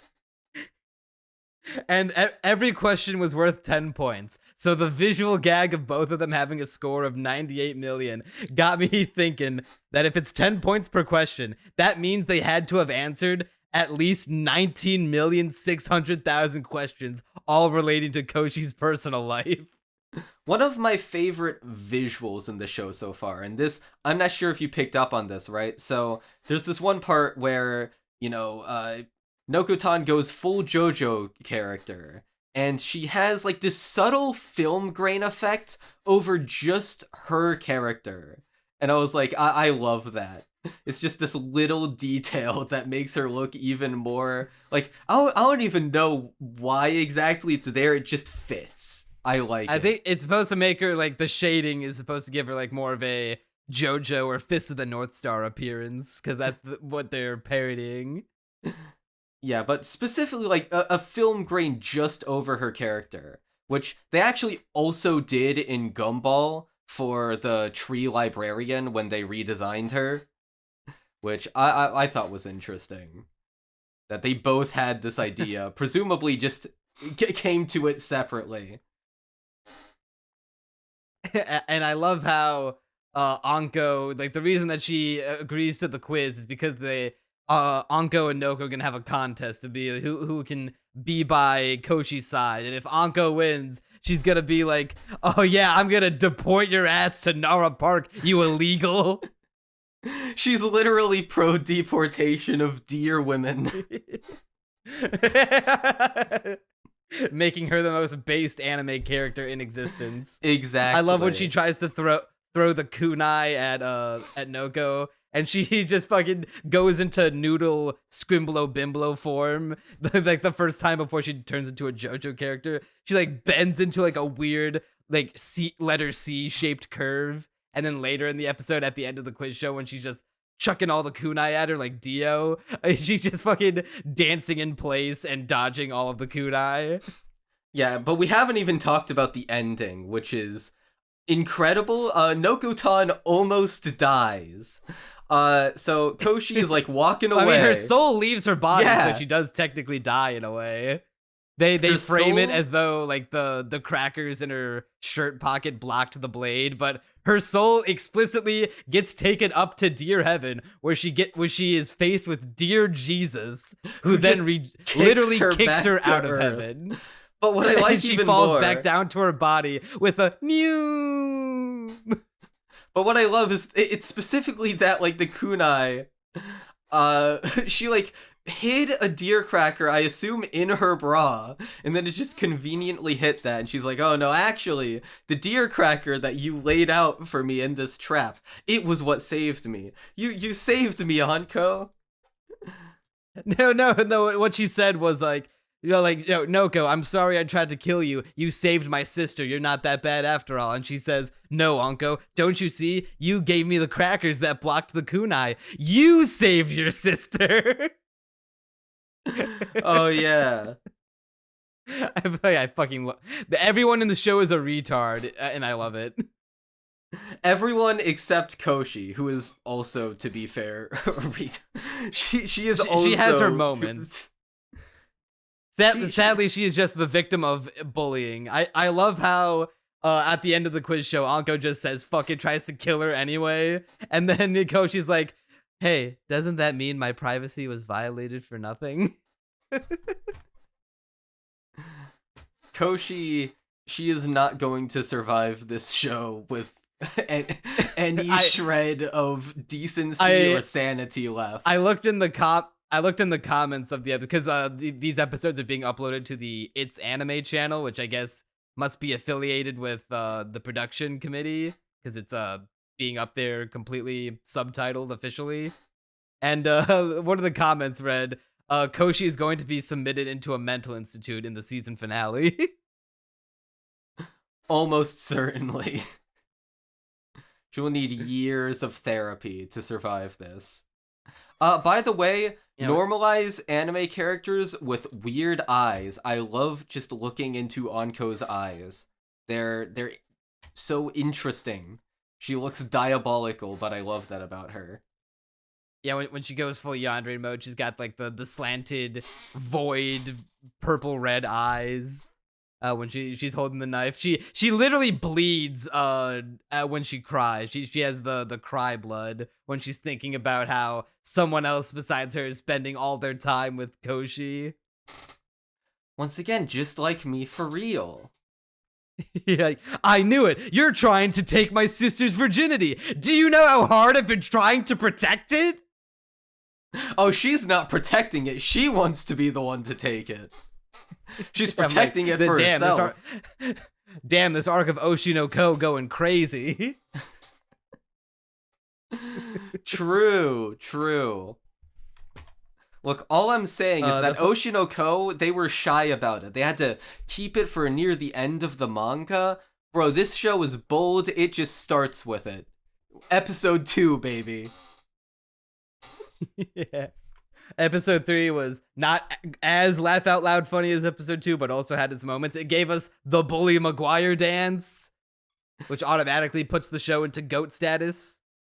Yeah, so episode 3, I think it's the weakest of the show so far, just because it's the least funny. Like you said, it's not even unfunny. Like, it's still got its moments. Like, the entire first sequence. Okay, the animation of Nokotan hiding behind this, like, mech deer suit, where, you know, Koshi's imagining, like, oh, this random deer, it must be Nokotan. She must have changed forms, or she must be hiding behind it. I love how I love that everyone who's seen the show and the trailers have taken the clip of her trying to, like, grab the deer from behind and try to, like, pull on it to get the disguise off. It just makes it look like she's giving her deer back shots, which I'm definitely playing on screen in the YouTube version of this podcast now. For sure. Peak shot of the episode. Dude, this is the first episode where like, the interactions between the CG deer really become, like, a big part of the joke. The CG looks awful, but that is the joke. Like, it clashes so hard. Like, their existence just is perplexing. And it's sort of heightening this idea that, like, it's a slice of life anime, but for some reason, deer, and that's the end of the sentence. There are deer. The end. There are, in fact, deer, and it is very funny. She goes to all these different lengths. She gets kicked in the face at one point, and then she pulls out a book because she still thinks the deer is Nokotan. So she's like, "Oh, look at this! It's my book of poems. It's basically like a diary that I write down all of my, like, fruity, artistic whimsies in. I even wrote an original song. Do you want to hear it, Noko?" Dude, that shot where she's like, because, I mean, first of all, the joke is that the song is terrible. Like, it's like really good cringe humor. Like, it keeps going. This goes on for over a minute, I'm sure. Just her singing to herself. And, like, there's the imaginary idol crowd, but there's no instrumentation. It's just her singing to herself. And then at one point she's, like, doing this punch, and it goes right next to the deer's face. And he's just soullessly watching with the light sticks of the crowd reflected back. It's great. Yeah, and that's the shot that they used for the legendary piece of marketing where they just looped the first part of the OP chorus to her dancing and shaking her hips to the beat while the deer just stares on. It's genius. Look, once again, this show's marketing needs to be studied. And doubly genius that it was all a prelude to a Spider-Man 3 reference. If they used that shot of her doing the Bully Maguire dance while the deer's looking at her, I wonder if the show would have gotten even more eyes on it. But maybe they wanted to save it for the episode. And then the reveal that the deer was in fact just a fucking random deer.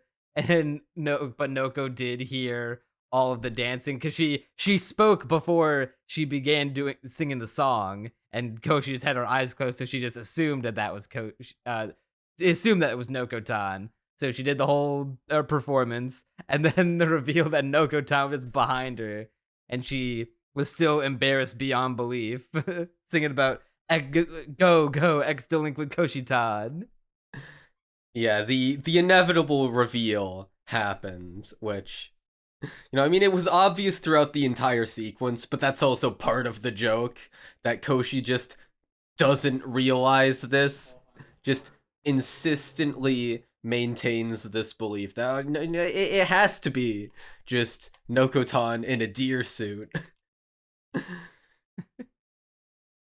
I want to ask you this, because I can't be the only one who noticed this. You know in the soundtrack for the show where they kind of play it when they're doing like school related stuff, like when they're at the assembly or like on their way to the clubhouse. The song that they play, does it not sound like nearly identical to the theme song for Doki Doki Literature Club? Dude, I couldn't tell you what the theme song of Doki Doki Literature Club sounds like. I haven't played that game. The one that goes nor watched it on... You should know what the theme song for it sounds like. I'm sure you've heard it before. Dude, I live under a rock. We have established that. You know, the one that goes do do do do do do do do do do do do do do. See, I know the song you're talking about in Nokotan. I do not know the Doki Doki Literature Club theme, though. Okay, it sounds exactly like that. I swear to God, they ripped the song from Doki Doki and they changed it very slightly. Yeah, I mean, maybe someone else has recognized that. I didn't. I don't know anything about Doki Doki Literature Club, except for the stuff everyone knows, but, that's a given. But what do you know about Rice Girl? Rice Girl. So, Bashame is really cute and really lazy. Meme Bashame. Yeah, so Bashame, I mean, first of all, her Meme Bashame, or meme in this case. I mean, I'm used to that name because of Meme Oshi. I refuse to pronounce it. Yeah, I refuse to pronounce it as Meme in the show. She's definitely meme Bashame. She doesn't make as strong of a first impression as Anko, but I definitely like her. I want to get to know her better. Because her whole deal is that she wants to be a deer. She wants to embody all the deer stuff that Nokotan embodies. Because Nokotan to her is like the shining example of what a human being / deer ought to be. She's going to train under Nokotan as her sensei. And so that rounds out the cast of the club. Which, by the way, they cut all the way to the beginning of third year, which was very sudden, because we didn't even, get to the break in between that. I mean, don't they have a break, right before their next year of school? I would imagine they did. What wasn't it, because, in episode 2, Anko is shown to be a middle schooler. Yeah. Coming into high school. And so now she's a first year in high schooler. Yeah, and I think that would then make, Koshi and Noko third years. So they have been around for a few months at this point. Yeah, we're cutting way ahead. Yeah, I found it very sudden. But this show can also kind of get away with it because it's just so ludicrous to begin with. There's no time to think about the greater canon timeline of the deer show, I need to watch Mei or Bashime just keep piling rice onto her bowl forever. Yeah, she do be piling it high. Just this comically large tower of rice, which she apparently wants to become self-sufficient in. So good on her, I guess. She wants to. Oh, that's all she wants. She wants to A, be a deer, and B, have a rice paddy. Not because like, she does want to be self-sufficient, but at the same time, I think it's just because she just wants to have an avenue to eat more rice. Well, yeah, obviously, that is the entire point of becoming self-sufficient in rice. She just wants infinite amounts of it. So, Bashime... not for any greater, like, personal accomplishment. She just exactly wants the infinite rice hack. Listen, as Nokotan is to deer crackers, Bashime is to endless amounts of rice. Like, that, it is how it is. They are aligned on this front. And, yeah, I mean, I like her. I still want to get to know her, but I think she'll be an endearing character in the long run. I like her funny leaves. I like that her hair comes to a point at the top where it looks like two little leaves. Yeah, I like her design a lot. And we end off the episode with a potential rival club or something of that nature. A bunch of people taking interest in the Deer Club. And I'm excited to see what that's about. If I were to imagine, it's probably going to be like some rival club who'll be like, oh, the Deer Club doesn't actually do anything, so we're going to get you guys shut down because you're wasting school resources with your fake club. Well, I don't think they're going to do this because they've been shown off in the ending. It would be really funny if they were like an animal club, like a different, like kind of like the club with their own animal, and they have like their own hybrid animal girl. Oh, that would be ungodly funny. But I mean, that would be good. But even without that, like, I just like that they're going the route of having a club to conflict with in general, because I think that will naturally lead to much more comedic situations than just, and then the club bummed around for another episode. Like, I could see that getting stale after a certain point, but if you have someone to clash you say against, that, but I could watch a 10-hour loop of Koshi just brushing Nokotan's hair while she just goes, meow, and her head okay, fair, just jiggles back into place.